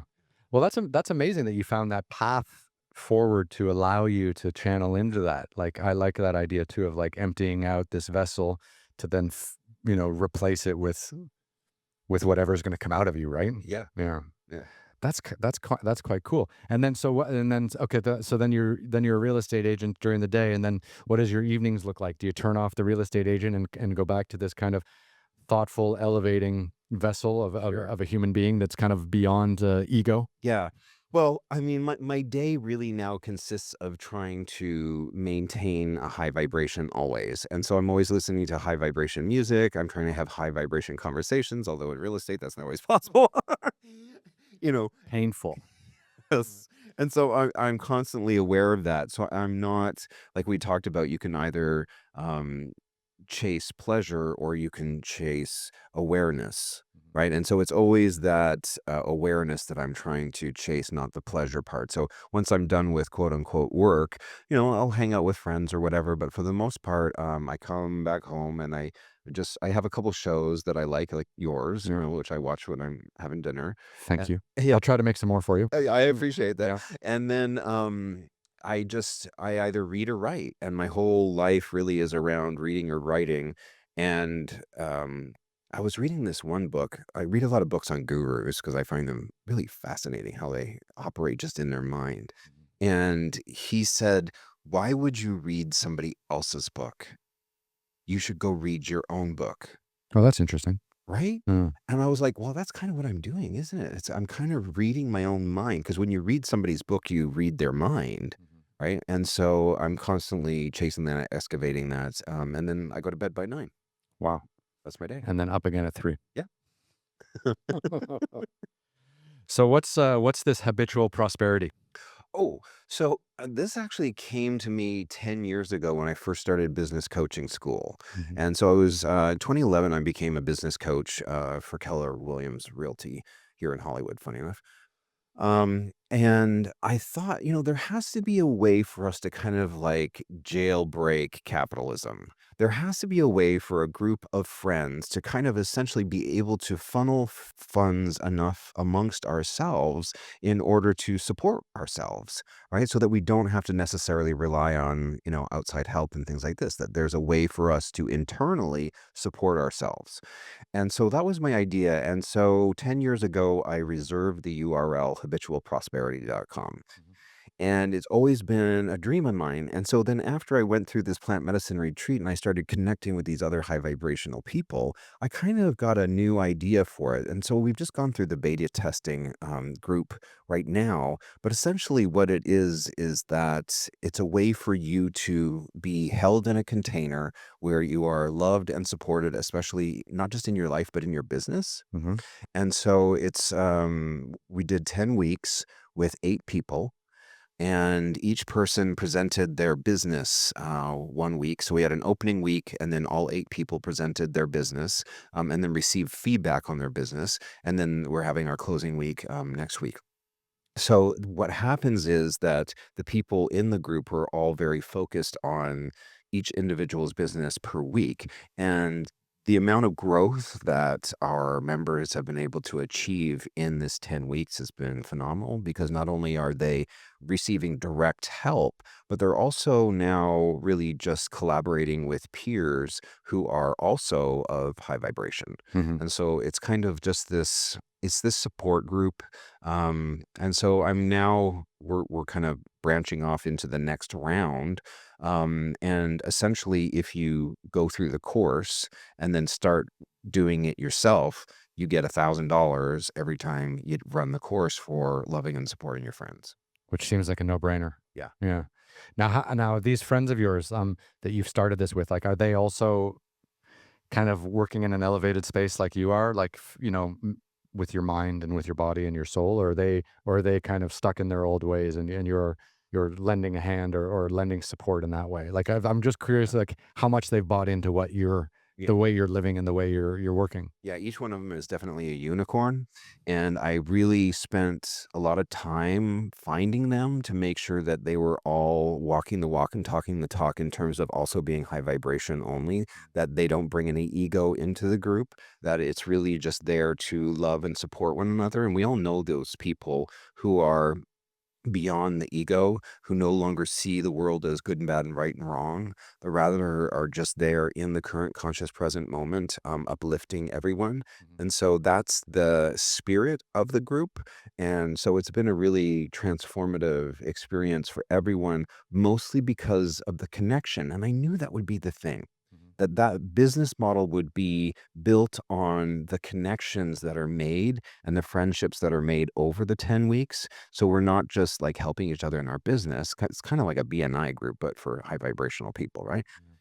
So that we're not only just helping in their business, but we really are supporting them in a way that they've been really longing for, because a lot of solo entrepreneurs just are ignored by their friends, are desperate for to be seen, are Hmm. desperate to be heard, are desperate to be celebrated. And so by creating a container for them to experience that and then take that idea out into their friends, and so it cures loneliness, it cures kind of financial insecurity. Hmm. It cures a lot of things that people are really struggling with right now. And so if they can do one group, they can do two groups, and they get paid all up front, $1,000 for running this for their friends, and just lending love and support to people. Mm. It's interesting, like if you think about the history of civilization, which is a big thing to wrap our head around, I suppose, we went from being like solitary creatures, hunters, gatherers, I suppose, right? To then becoming like bigger tribes. And I guess these tribes would like, roam the land the same way we envision like Native Americans to do, right?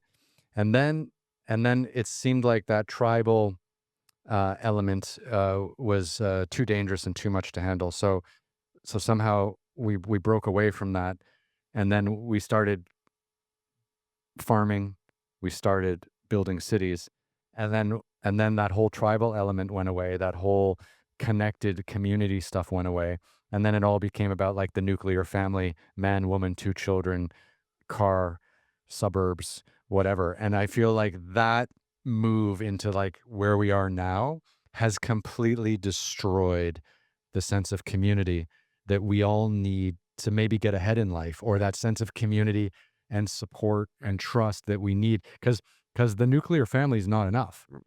Not at all, because especially in some nuclear family. Right? So, but if you extend that out to 10 or 12 or 20 people who are, again, high vibration people giving out positive energy, supportive, helping this little, Mhm. you're basically recreating that tribal element where everyone in the tribe has their own thing, but you're all working together to support each other. And I think that's beautiful, because I think that's what, there's something that is terribly wrong with the way we're living these days. And I feel like any attempt to try to break away from that, or to try to support people more, is worth a try. And COVID only made it worse, Mm. to the point where like everybody just is on antidepressants because they can't understand why they're not seen, why they're not heard, why they're not loved, while they're, not celebrated. Well, there's just so many layers, because we've just become more disconnected because of social media. Like we think replaces a lot of things, which it doesn't. Mhm. And so hopefully we're going to be turning the corner here soon. And again, I'm hoping to be a thought leader on a lot of these things and moving us back towards, you know, honesty, love, commitment to ourselves as a species. Mhm. It's crazy, isn't it? Like, I also feel like we've created in the last 20 years specifically, like, especially as digital media, social media, and news has flown to us in a digital way, we've created these massive echo chambers, right? So so if you are feeling depressed, you're going to search for depressing things online. And then when you start clicking on them, that's all you're going to see for the rest of your life. And that's just going to drive you Right. deeper. Right. If you have lust and you go online and you're searching for lusty things online, you're just going to be, bombarded with that kind of stuff as well, which is all there. And there's, this idea that the internet is this beautiful garden of information that we have access to all the time. That's true. It's all out there, but the way we're accessing it is through these like echo chambers where we're only getting, what the algorithm thinks we want, and it's just driving us into absolute insanity. Because, and again, I go back to this thing, you can either chase pleasure, and even all those things you just mentioned Mhm. are people seeking pleasure, Right? Yeah. right? Or you can seek presence, Mhm. and you break that entire paradigm by seeking presence instead of seeking pleasure, Mhm. by seeking stillness, Mhm. by seeking oneness and unity of self. And so, like I talked about before, I go throughout my day ensuring that I'm checking my vibration, that it's staying up, that I'm staying, high vibration, that I'm listening to high vibration music, that, I'm not watching, people kill one another and call it entertainment. Right? Or news. Yeah. You know what I mean? Like, Yeah. I don't participate in that paradigm at all. And I'm only filling myself with high vibrational books and stories and things that lift me up in that way. And again, to seek presence and to know that everything I'm after is on the other side of stillness, and that anything I don't have is that which I haven't granted to myself. And so I spend the time granting it to myself. I'm not looking outside of myself Mhm. for anything. You're just giving yourself the permission to have certain things. Yeah. Yeah.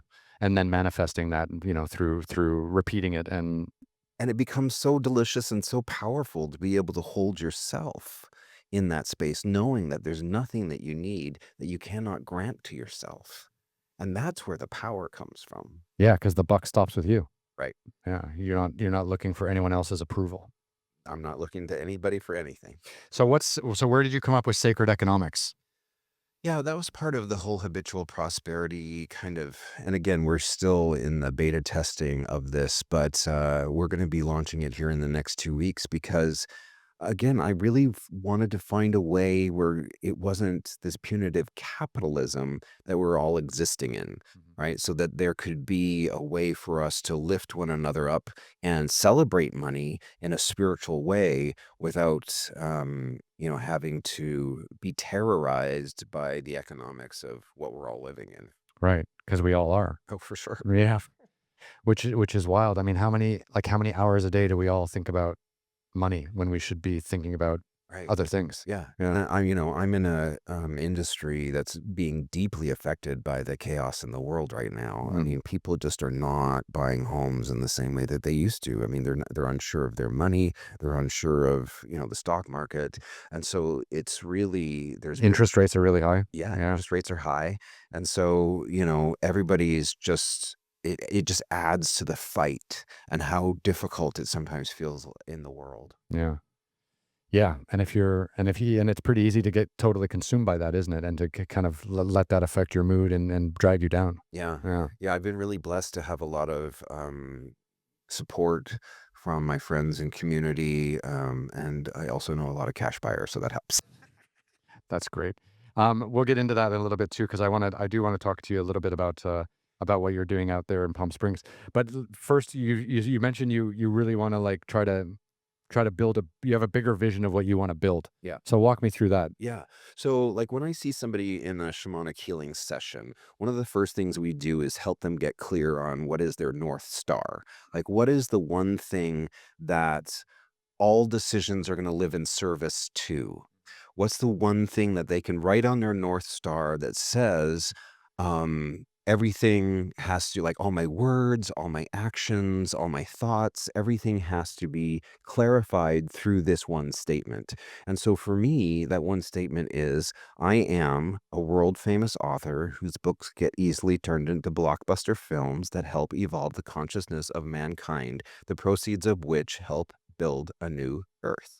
Wow. Okay. That's my I am statement, I love it. right? That's my North Star. And that's the only thing I think about. That's the only thing I talk about. That's the only thing I see, and that's like just manifesting 101 Mhm. is that you have to hold the vision and see it and be it before it really arrives. And you have to be the conduit from the vision into the reality. And that's how it comes about, Mhm. right? And so, with that kind of as my guiding North Star of who I am and what I want to be doing, I really see, again, what I'm doing with the books and all the channeling and all of that as important work for us to be entertained, but also to learn and to evolve in our consciousness in order to start, taking care of one another better, start taking care of the earth one better, and start dealing in money better. Mhm. That's ultimately the goal. That's the North Star. That's the dream. That's the dream, is to reshape it all. Yeah. Yeah. We need bold thinking. Yeah. So final reflection. Uh-huh. If someone's listening, feeling unseen, unheard.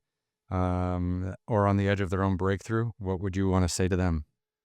Seek out answers, right? Mm. By not seeking out pleasure, but seeking out presence. Trust yourself, but you also have to get to know yourself. And you have to seek out people who have gone down that path of self actualization and moving past the ego, who have experienced ego death, who can explain to you consciousness beyond the ego. Because again, the egoic mind cannot understand itself beyond itself. And so find people who have evolved in their consciousness beyond the ego, who no longer see the world as good and bad and right and wrong, who no longer see there's a bad guy out in the world, right? Because there's no bad guy. There's just a lot of really hurt and wounded people who need to be seen and healed. Right. That's a nice way to see the world. Yeah. I like it. I like it. Well, you've gone through a hell of a evolution in the last couple years. It's pretty amazing that you've kind of found this higher level of consciousness they're very comfortable sitting in. Yeah. Well, it all started with getting sick. Hmm. And I call that the worst thing that ever happened to me and the best thing that ever happened to me. So if you have a really tough diagnosis, just know that could be your breakthrough. That could be the best thing that's ever happened to you. And the fact that you got out of that sickness, recovered, healed, and then can sit where you are now, and you did it all without the help of modern medicine. Correct. And that was the difference. I started taking control of everything. I did not look to anybody else for answers. Again, I just started meditating for hours a day. I started checking in with myself. I started directing myself. I started putting myself in new places, in new schools of thought. I searched out every single school of thought because I needed the most powerful thought forms in the world. And so, I wasn't just relying on the tradition of my parents, which a lot of people do and call it religion, right? I needed something bigger than that. I needed something more powerful than that. And luckily, I did have these indigenous relatives that always sparked curiosity within me, and I'm so blessed for that. But become a seeker. Mhm. Take it upon yourself Mhm. to put yourself in new places and around new people. I just to add on to this, I was hiking on the weekend, out near Malibu in the mountains and stuff, and it was beautiful. And I was with a friend, longtime friend, and we were having this conversation about how little trust there is in everything in the world these days. And I think COVID really flipped everything on its head and just showed everyone who everyone really is, and how we can't take this stuff for granted anymore. And but we were talking about how the baby boomers, our parents, you know, um, how they just trusted everyone, and I don't know if people were less evil back then, because we got a lot of evil people in the world now, but it's like, okay, you're a doctor, trust the doctor, Uh-huh. do anything the doctor says. Sure. Dentist, trust the dentist. Right. If he says you need a $2,000 deep clean once a month instead of once every 6 months, you just believe him, right? Like, trust the priest, trust the lawyer, Right.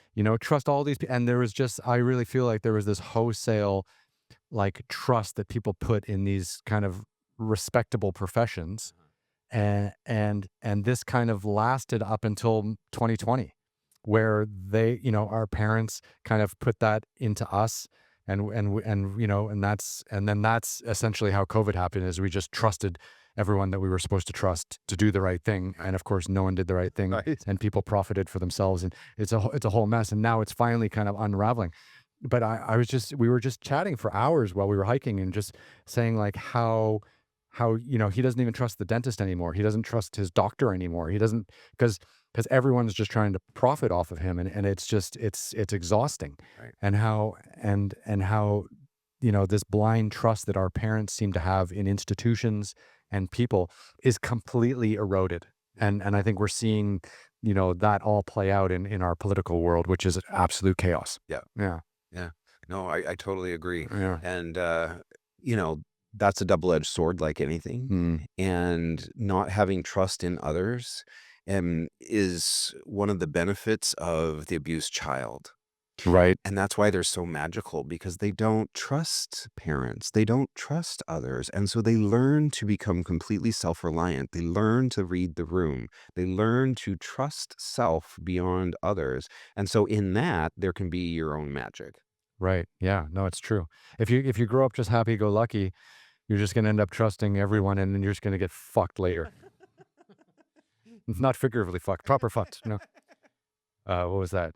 Lock, Stock, and Two Smoking Barrels, right? Guy Ritchie. Okay, so walk me through these books then. What have you got going on? So you've got this new one, Antiseptic Moron. So is that got a publisher? Are you still working on it? So here's the thing is my stuff is really struggled to find representation because most literary agents are trying to find books that will sell a lot of books. Mhm. And so that, just requires you to kind of give, a handy J to the bridge and tunnel crowd. And I don't do that. No, because you're trying to. I mean, you're working in a niche zone, and not everyone's open to it. Right. Mm. And so I'm struggling to find a literary agent, but all of my books kind of serve the same purpose. So Antiseptic Moron is the Western Nerd's Guide for minds on the path to sacred plant and earth medicines. Then I have the Prefab Guy, which leverages my real estate background in prefabrication. Mhm. Because I wanted people to return to the land and I wanted people to be protected from a lot of the predatory practices within real estate. Mhm. And so, like, there's no need to go on an architectural safari. Just go buy a prefab house, right? And use the architect that the prefab company uses. So I have that book. So those are both nonfiction. But then on my fictionary work, yeah, I'm still looking for representation. I'm still looking for, help along those lines. So Mm. if you know of anybody, I'm always looking for, especially a literary agent. I don't have that yet. No, I don't know any. I don't know any either. But hopefully, like, you can share this podcast with some people, and hopefully they'll, because I think this podcast is, especially for you and the way you think and the way you've presented yourself. It's a great platform for you to kind of get all this out into the open world, right? For sure. Yeah. Yeah, because it is like you said, it is super niche. I don't write for the average person. They either wouldn't get it or they're not interested. They want a story with a bad guy. Mm. And I don't, and I do away that with that entire paradigm altogether. Yeah, that's wild. So can I talk to you about your real estate job for a bit? Oh, I know yeah. it's a little, because we've done a good bit of time on the rest. So to walk me through for these prefab homes things, because I'm super interested in this, because Okay. because um because I had a guest, well, almost a year ago, who also does these prefab homes, and they turn these container things into actual homes and stuff like that. Sure. So walk me through like the benefits of, like, how do you even buy a prefab home? Like, do you have to buy a lot first and then put a prefab home on it? Like, is that how it works? Well, that's the entire point of my book, The Prefab Guy, Yeah. because I know a lot of first-time home buyers have been disillusioned and feel like they can't get into the market. And I'm like, okay, just let's stop for a second and look at this a different way. Yes, go buy your site first. And there's a lot of sites still, I mean, maybe not in Los Angeles, but certainly in Palm Springs and up the mountains and into beautiful areas like Idyllwild and, Lake Hemet and places like this where you can still pick up a lot for not that much money. Up near Joshua Tree too, right? Yeah. Sure. Yeah. So go buy the lot first. And this is a way that you can kind of put it together step by step without going into a whole bunch of debt and just giving all your money to banks. So how much, so sorry to interrupt you. So, okay. So let's say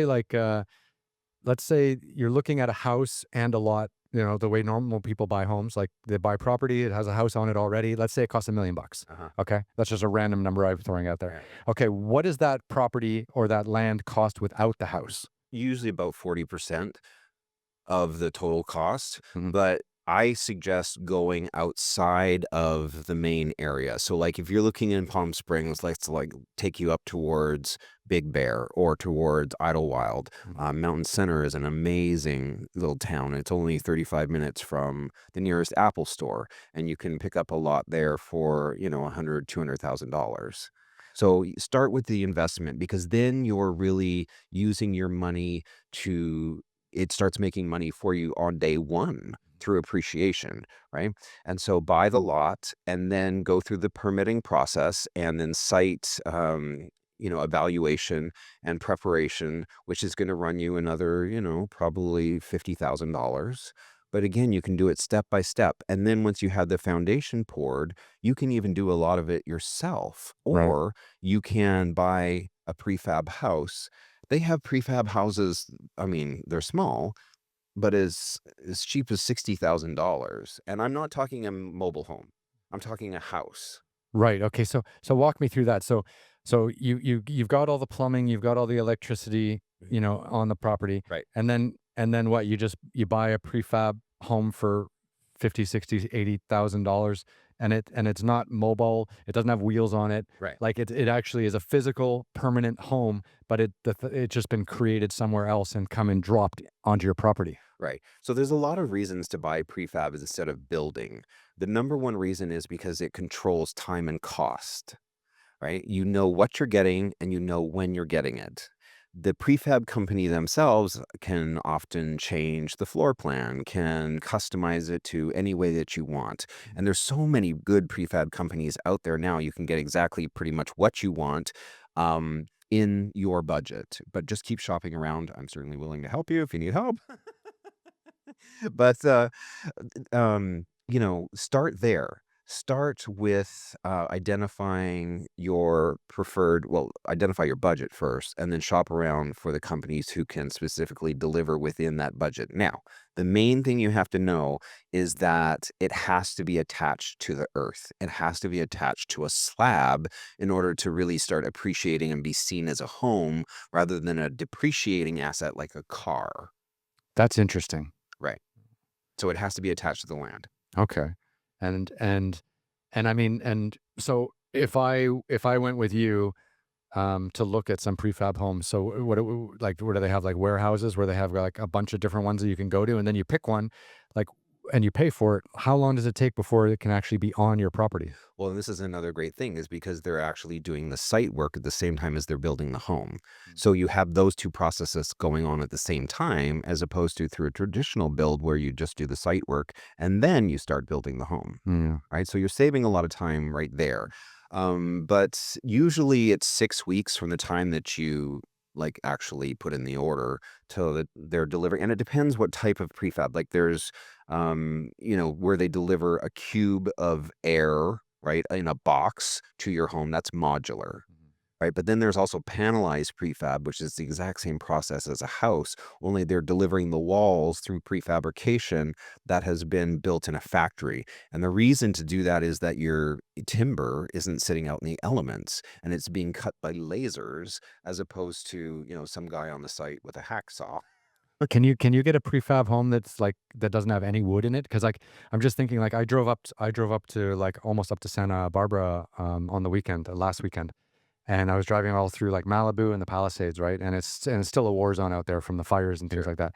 And I saw a lot of for sale signs because people got insurance, I guess, to rebuild their homes and have chosen not to and just are going to sell the lot, right? Right. And that's why this prefab thing was very interesting because there's these beautiful lots out, in the Palisades now and in Malibu with no homes on them. Yeah. And I'm thinking like this is perfect for that because you could buy a dream lot Yeah. for 40% or half price of what you would pay with a house on it. Right. And then you can totally have your own setup. And then you could even probably make it so that it's more fireproof than something that would be built on that lot. And to me, that's a no brainer. Right. So there's two things that you're asking right here. In the interior, can it be steel instead of wood? Yes, it can, but it's much more expensive.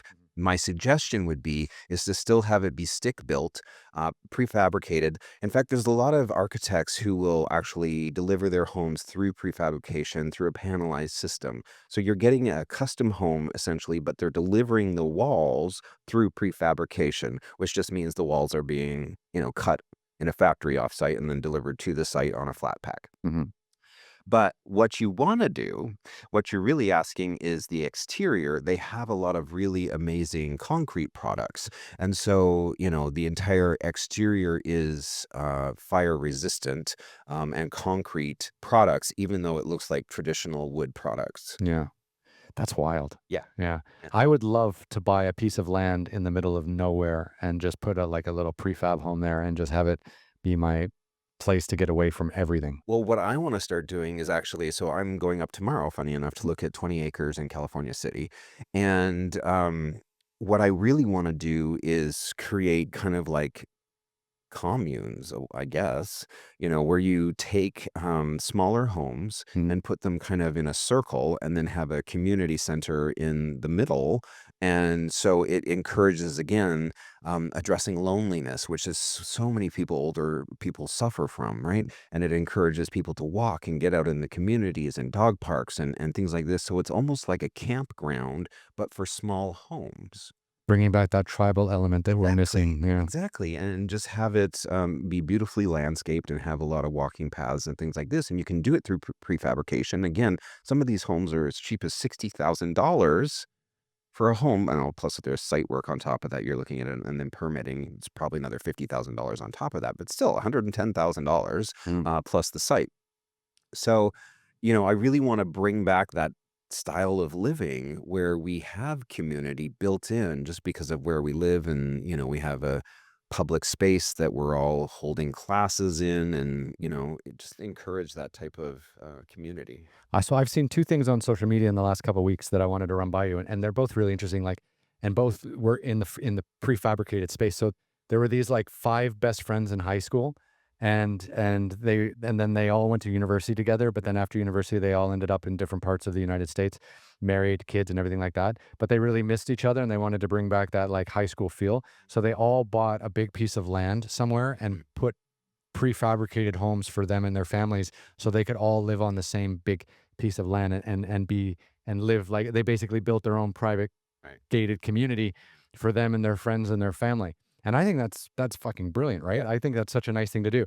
And then the other thing I saw was this guy bought this huge patch of land out in Utah, and he's using prefabricated homes to build like a hotel, like Airbnb experience where people can go out, in the middle of Utah, beautiful nature, see the stars at night, the whole thing, get rid of all the light pollution and things like that. And again, though, they're building the entire thing out of prefabricated homes. Yeah. I Mm. mean, it really is the wave of the future because it just does away with so many issues. Number one being, like, when I was working for a prefab company, the majority of our clients that would come in had been burned by a traditional architect because architects get paid for revisions. And so they just keep you drawing and drawing and revising with really no attachment to cost.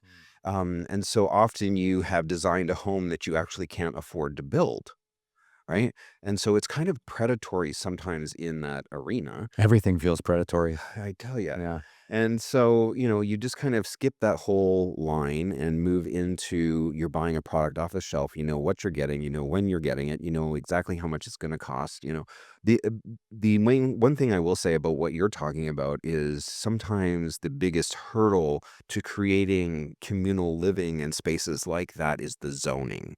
Mm. And so you have to apply for a PUD in order to have kind of a new type of zoning. So just be aware that that's not always something that's going to be embraced by the zoning that already exists, that you have to go in and actually change it. What's a PUB? PUD. PUD. I don't know what it actually stands for. Something for zoning? Yeah. Yeah. I don't know anything about zoning. So I guess so before you buy the land, you'd have to find out what it's zoned for, and then you'd have to and then how long is a process to go through like to change that? Well, it depends on the county, but usually, 6 months to a year. Planned unit development. There you go. That's what it stands for. Okay. But yeah, first of all, it has to be zoned residential. It can't be zoned agricultural. Mhm. I mean, it can be, but then you're going through two processes. But just understand that, especially in California, that's really a big hurdle for a lot of these projects being built. So you just need, real estate professionals such as myself walk you through the process of what you're really looking at before you commit to buying anything. And especially like the topography, that was another big thing. And going on site visits and helping people understand getting utilities to the site, what that's going to cost. And so I can pretty much tell someone just by looking at the site, if they even just send me a photo of it, what their hurdles are going to be, both in, topography, elevation, things like that. So I follow this channel on one of my social media platforms. I can't remember which one actually, and it's just land sales, and it's like Colorado, 25 acres, Yeah. no home, road access, electrical and plumbing already there, no home, no, and it's like $100,000 or $700,000 or whatever. But it just goes in like and all these like beautiful, remote, empty parts of the United States where you can go. and buy, and this is hugely attractive to me because I just love being out in the middle of nowhere. But then if you can come and put a prefabricated home there, Right. and you don't have to build and build and build and have all these people involved in all this predatory, you know, business around building that home and just putting a prefabricated home there, it's fucking genius. It is, and you can be pretty much as off the grid these days as you want. You don't have to have utilities of any kind. Mhm. You can have, solar panels, you can have a septic tank. Like, there's no need to be tied to the grid in any way. Starlink. I mean, you don't even need a internet access, and you don't need a mobile phone if it's all connected to the internet. Yeah, no, I would love to have an off the grid place where you like collect rainwater, for and you farm your own stuff. I think that'd really be a nice way to reconnect with nature. Yeah, it Yeah. is. And having just was living on a farm for the last 4 years, in a very remote location, and it's one big driver for me writing this book, The Prefab Guy, is that you don't understand how the land not only gives but becomes a family member. And that was the biggest surprise to me, is how the land would just give whatever we needed, whether it was food, whether it was entertainment, whether it was, firewood, whether it was, a way to, take care of ourselves. The land was just always there giving to us in whatever we needed. Mhm. That was a huge surprise. But again, how it becomes kind of like a family member, how you become the steward of the land and develop a relationship with it, was something far beyond I ever considered Mhm. or knew about. And it's, I think, so important for us to reconnect to the land, to Mother Nature, to this experience that we have abandoned, again, where we're not even seeing Mother Nature represented in our food or our HOAs. Like, it's all just been neutered out. Mhm. Yeah, it's wild, right? It always comes back to, like, I know it's kind of silly to compare, like, real life with movies, but it comes back to, like, watching Avatar for the first time, Yeah. and you get to see, like, how the people are so connected with the earth Right. and how they can feel when the earth is troubled and things like that, Right. and it's all these things that we had all of that thousands of years ago, and we've somehow gotten rid of it and made our lives completely worse. Now, we have technologies that are great. People don't die at 20 anymore of old age. We live now into our 80s. We can fly, we have cars, we can move around, mobility, all great things. But we didn't have to lose the connection Right. with nature Right. and with the earth. Like we didn't need to lose that to get to where we are now. But somehow that we've completely ignored that entire process. And that sensitivity, and again, this drives so much of my work, whether it's in the books or in my real estate business. That sensitivity comes back. That sensitivity is innate.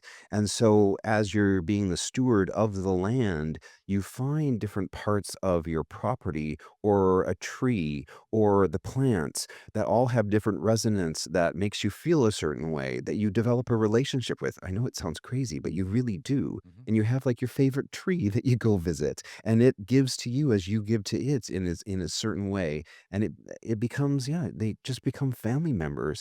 And there's a circularity Mhm. that starts to happen in the way that you live with the land, that is wild in terms of understanding the functionality and the ecosystem of the land, down to like the coyotes on our property became a necessary part of our eradicating the ground squirrels and rodents. Mhm.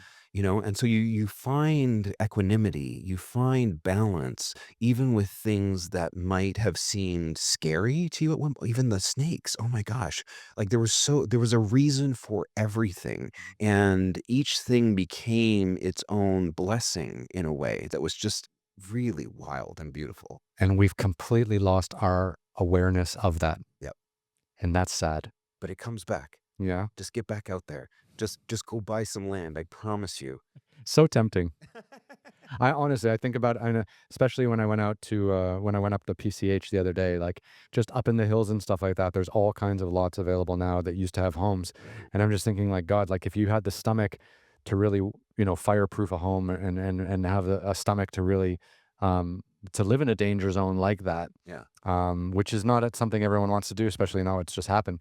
But there's tons of places out there where a prefabricated home that's properly fireproofed Yeah. would be an absolutely beautiful place to live. And the lots are massive. Like, and I don't think people are buying them. Or I have a feeling like a bunch of developers are going to come in and buy like entire like blocks, and and then put stuff like this there, or put multifamily homes there, like the place I used to live where you came for your first podcast. Yeah. Like, like I think that's the future of what people see, like for Malibu and the Palisades, like low rise multifamily units, And kind not of like, mixed use kind of, yeah. yeah, I think that's the future of what they want out there. But having a prefabricated home on a huge lot where you're just alone with nature would be fucking amazing. Yeah. Yeah. Yeah.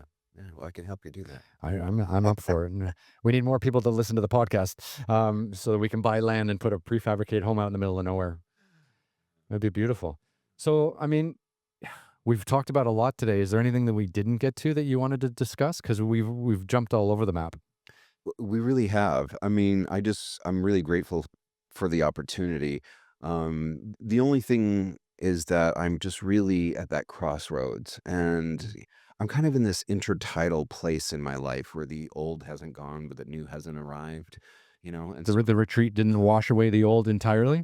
well, it did, but in terms of like my job, Mm. like I really would like to be stepping in more into the conscious cinema aspect. I mean, I enjoy the real estate, it's fine, but it's not what I ultimately want to be doing. So, there is anyone who's listening to this, just know that I am looking for collaborators and I'm looking for big thinkers and representation and people who can help me get there. Mm, that's beautiful. No, if you manifest it, it'll happen, right? I mean, like you Sure. keep putting good stuff out into the world, it will come back. I just keep focusing on that North Star. But I also think too, like on the real estate front, like I think a lot of people are looking for a holistic approach to living.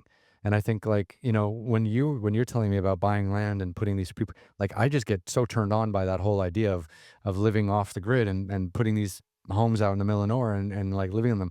And I think like, that can give people as much spirituality Right.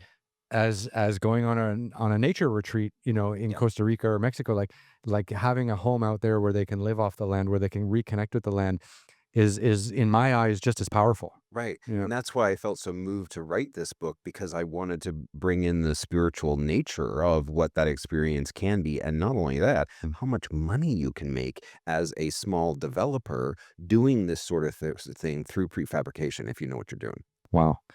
That's wild. It's been great to catch up with you like a year later and just see what's going on, right? Yeah. Yeah. I always just as an aside too, like I always enjoy my second conversations with guests because the first conversation we're really trying to get to like the heart of like who you are, where you're from but the second conversation is just so much more kind of freewheeling and we can just kind of go anywhere. Sure. Yeah. Well, and plus so much has happened in the last year. It's ridiculous. Well, just in the last 4 months. Yeah. Well, true. It's amazing because we were chatting in April. You were supposed to come in April. Oh, that's right. And we had to cancel because I had to travel.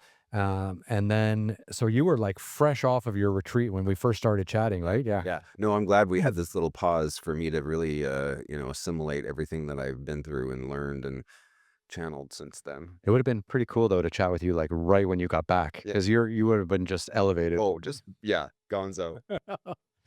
So I mean, is it really as you kind of move into this kind of higher consciousness and wanting to bring these stories to more people, like how focused are you of getting rid of your old life and kind of moving on from real estate and actually creating full time? Well, I mean, if I could do the real estate in a spiritual manner where I was, really enjoying the people I was with and it's more about elevating the consciousness of what I'm doing and whether that's in real estate or whether that's in cinema or books, and entertainment, it doesn't matter, but I am very clear that I want an elevated life, right? And in whatever regard that is. Now, again, my North Star does only speak about me being the creator of conscious cinema, and that's what I really see myself doing. Hmm. But I'm open to whatever wants to happen from here, but I do know that it has to be high vibration only. I think it's a great time for you to come out with this idea, I think, because I think a lot of people are tired of mainstream media and legacy media and the entertainment industry the way it is currently. Tell you, like every story's been written 18 times and they just keep reproducing it. It's like that's why when Thelma and Louise came out, I was like a new story. Yeah. Like they finally produced a new ending, like a new story, like I was so thrilled with that because it wasn't just, placating to the bridge and tunnel crowd. It really was something new, something original. And that's what I want to do as well. And, you can't read my stories without like going, okay, well, this is different. which is what we need, right? Well, I hope so. I hope that there's still creative people who see the value in creating something new, in a novel idea, in something rooted in true art, Mhm. not in just let's make some money. And you need someone who's willing to go out on that limb with you and Yeah. help you fund it. Because they're making another fucking Superman movie for Christ's Oh, I sake. know. Yeah, it's like how many Superman movies do we need? How many Peter Pan movies are there right now? I mean, it's like, really? We need another one? Yeah, it's too much. Yeah. Yeah. Well, I think, and again too. Sorry. So there were so many people. I got off track there. There's so many people who are kind of disenfranchised with the entertainment world and the news world, legacy media, and all that kind of stuff. That I think a lot of people are looking for their time that they spend being entertained. They're looking to be entertained, but with a purpose. Right. And I think that there's going to be like a streaming platform or, you know, a bookstore or whatever that is going to make it big at some stage that just caters to people who want to be entertained at, and with a higher vibration, with a higher level of consciousness. So toxic energy has to be the new smoking. Oh, for sure. Right? We can no longer facilitate toxic energy at any level.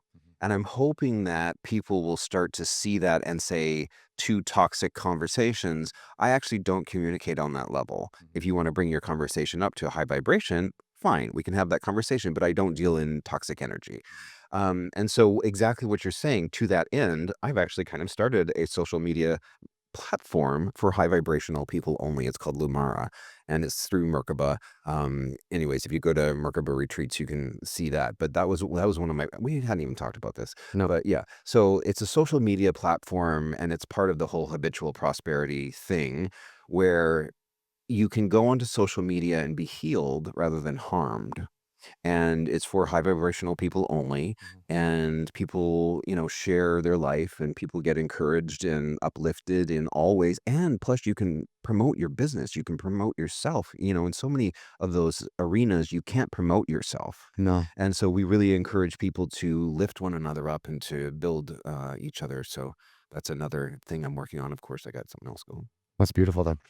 But it's funny, like if you think about that back about the big questions, like you have to imagine somewhere along the line, somewhere between the Colosseum of Rome and the White House in Washington D.C. today, like somewhere along the line, the elite of the world decided that they can make more money through destruction than Yes. through healing, Right. and they can make more money through division than unity, Right. and that they can make more money by hurting people than by healing people. Correct. And that still continues to this day. And this shit has to be flipped on its head Right. like yesterday Yeah. because it's just not doing anyone any good. And I tell you, people will spend twice as much money to go to a movie that makes them feel good at the end of it than to make them feel shitty about their own lives. But we're just stuck in this echo chamber again Yeah. of negativity, Right. and everything that we're doing around us is hurting us, Right. and we're still paying into it. Like it makes no fucking sense. And the same people who are profiting from it like 3,000 years ago are still profiting from it today. Yeah, and I think we're right on the cusp of that paradigm shift. I think that our generation is going to be the ones, because I can't watch even like anything without hearing some whispers of high vibration, of people who are elevated in their consciousness. And so, you know, abandoning fear and pain is now absolutely an option. You just got to find the people who have like made that leap and hang out with them and find out how to become essentially enlightened, right? Because there's no need to be dwelling in the ick, in the fear and pain anymore if that's not what you're into. Now, there's lots of people who are profiting off of that, so that's going to continue to keep going. But there is the paradigm shift that's happening now. And I think it will happen in our lifetime where, we return to joy, where we return to love, where we return to respect. But there has to reach a tipping point, right? And I think we're kind of, hopefully getting close. Do you think that we can heal ourselves individually? I mean, collectively, it's a big ask, but do you think we can heal ourselves individually by still existing in the civilization and the communities that we currently live in? Like, I guess your journey is an interesting test of that, right? Because you came from a toxic environment Right. and escaped it and put yourself through 20 years of physical hell as a professional dancer, only to be, only to be hobbled physically, through an illness, and then of course, your stiff face disease, and then to be able to now come out of that and to have gone on this medicine retreat, like you're trying to heal yourself while still being in the community that you used to exist in. Like you haven't like had to escape, to find yourself. Right. And I'm just wondering, can we actually heal ourselves and still live in this city and live in this home? Like, or do we need to build a prefab home in Montana or Wyoming Right. or North Dakota Yeah. and get the fuck away from everyone in order to find that like higher consciousness? Because you think about it, like you're vibrating at a high level, and then you go into a coffee shop and the person dealing with you is just had the worst fucking day of their life. Sure. They're miserable, Sure. you know. And of course, you can be strong enough not to let that person affect you. But then if it happens the next day and the next week, and then something's wrong with your car, you take it to and the guy just fucking wants to rip you off, and then you go to the dentist, that guy wants to fucking rip you off, like, and you're just trying to stay elevated in all of this, but Right. you're being tested so much Yeah. on a daily basis that maybe it's easier just to get the hell away from everyone. Right. Is that I don't know, am I going to become like the Unabomber someday and just like be a total like hermit? I don't know, right? But I'm just wondering like how your journey has been, still trying to navigate in the society that we've created, but trying to do it at a higher level. Yeah. So it often feels like you're around people who are kind of sleepwalking in their consciousness. They're not aware, they're not awake to them creating their own toxicity, them creating their own problems. And so hopefully, what we can do is individually get to the point where you have the mindset of living in the middle of nowhere, but not living in the middle of nowhere. Right. So you're able to carry the mindset of that peace and serenity that you would have living in the middle of nowhere throughout your day and throughout the city.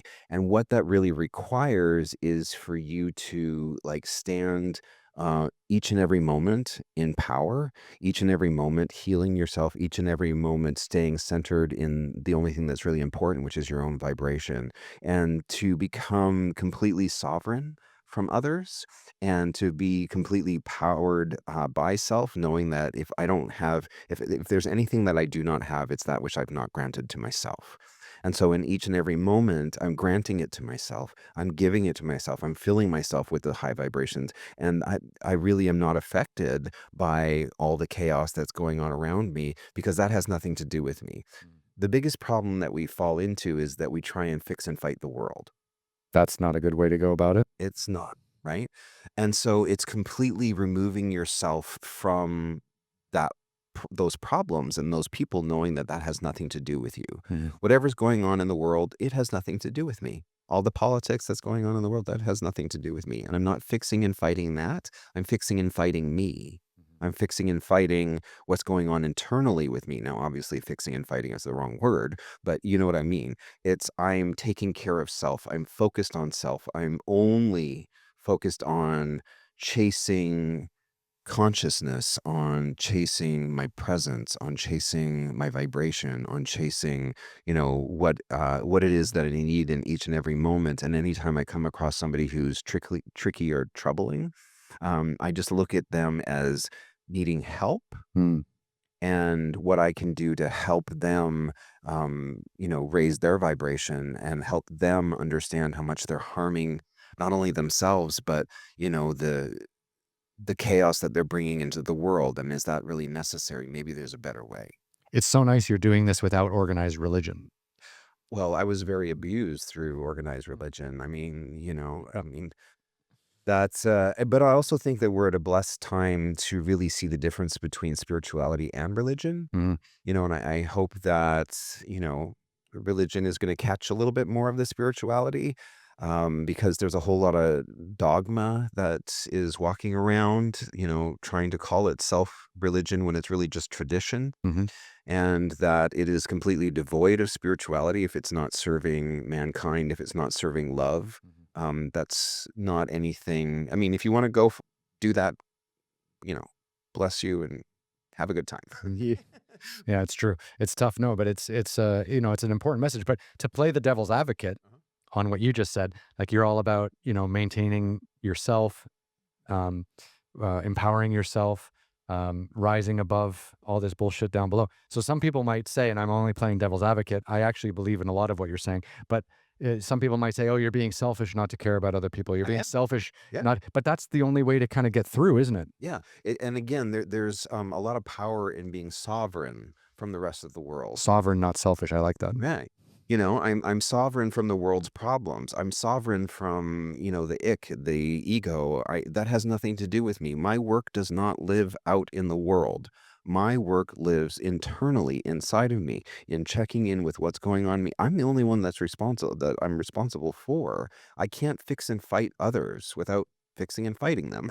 And that's not where I want to live. Hmm.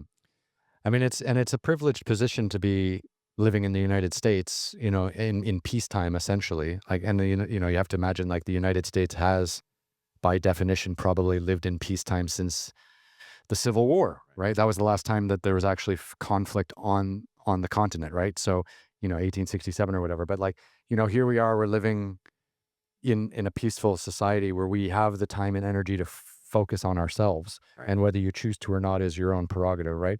But, like, can you imagine, like, living in a war zone, like living in Ukraine right now, and having fucking bombs drop on you every day, and trying to find that higher vibration, and trying to find that, like, can you imagine how much more of an uphill battle that is, Right. working on yourself? And it's even more necessary in a place like that, Yeah. but just how much harder it would be to kind of reach those levels that you've attained Right. in such a terrible situation. Well, it's the, entire swarm of bugs landing on you, right? It's the test. Hmm. And we really learn to surrender in the test. And ultimately, it's all about surrender. Ultimately, it's all about not attaching to, but centering in self, finding power, knowing that if there's anything we do not have, it's that which we haven't granted to self. And just stay focused there, knowing that that's where your work lies, not out in the world. Hmm. Yeah. Big stats today, huh?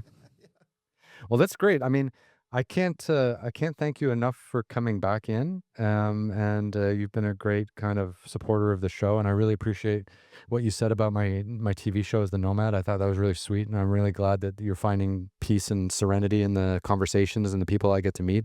I love that. Well, we need more shows like that that are really healing and show us the humanity of ourselves. And so I appreciate what you're doing. Yeah.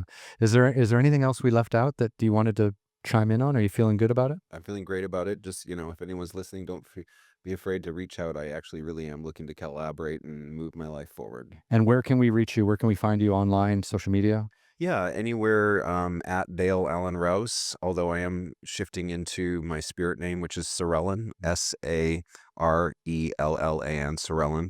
And so I'll be at sarellan.com soon as I move more into that world. That's great. I can put all the links in the description and stuff like that, and make sure that people can find you if they so choose. Yeah. Yeah. I love this journey you've been on. Like, it's been, because, like, yeah, I mean, because when I first met you, you've gone through a lot of shit, Yeah. and you wrote a book, about it, Right. and kind of came out the other side. But you're buzzing at a whole different level now. Yeah. Yeah. Life is so good. I'm just so blessed. And just since April, like, that's the amazing thing. Like, it's amazing that it took it's a terrible thing it took you this long to feel this good. Right. Like, is what I was trying to say. Like, it's terrible that anyone it takes anyone a certain amount of time to figure out how to get over that hump, or how to unlock that bit Yeah. that'll give them sovereignty over themselves, right? There we go. Yeah. Yes, that's it. I love it. It's brilliant. I think it's a great message. I think a lot more people need to follow in your footsteps. Yeah. Good. Yeah. Thanks. Well, let's be sure to stay in touch. Let's make sure we do this again. I'd love that. So now you just go up here. Oh, where are we up there? Oh, wow. I lost I don't have my middle camera's gone. Normally I like to do the 2-shot and then shake it out just to show people we're in the same room. Yeah. That one's not working today. Oh. Anyways, it's great to see you, Yeah. and too. come back anytime. And thank you for being in the studio. Yes. Thanks. Brilliant. And we're out.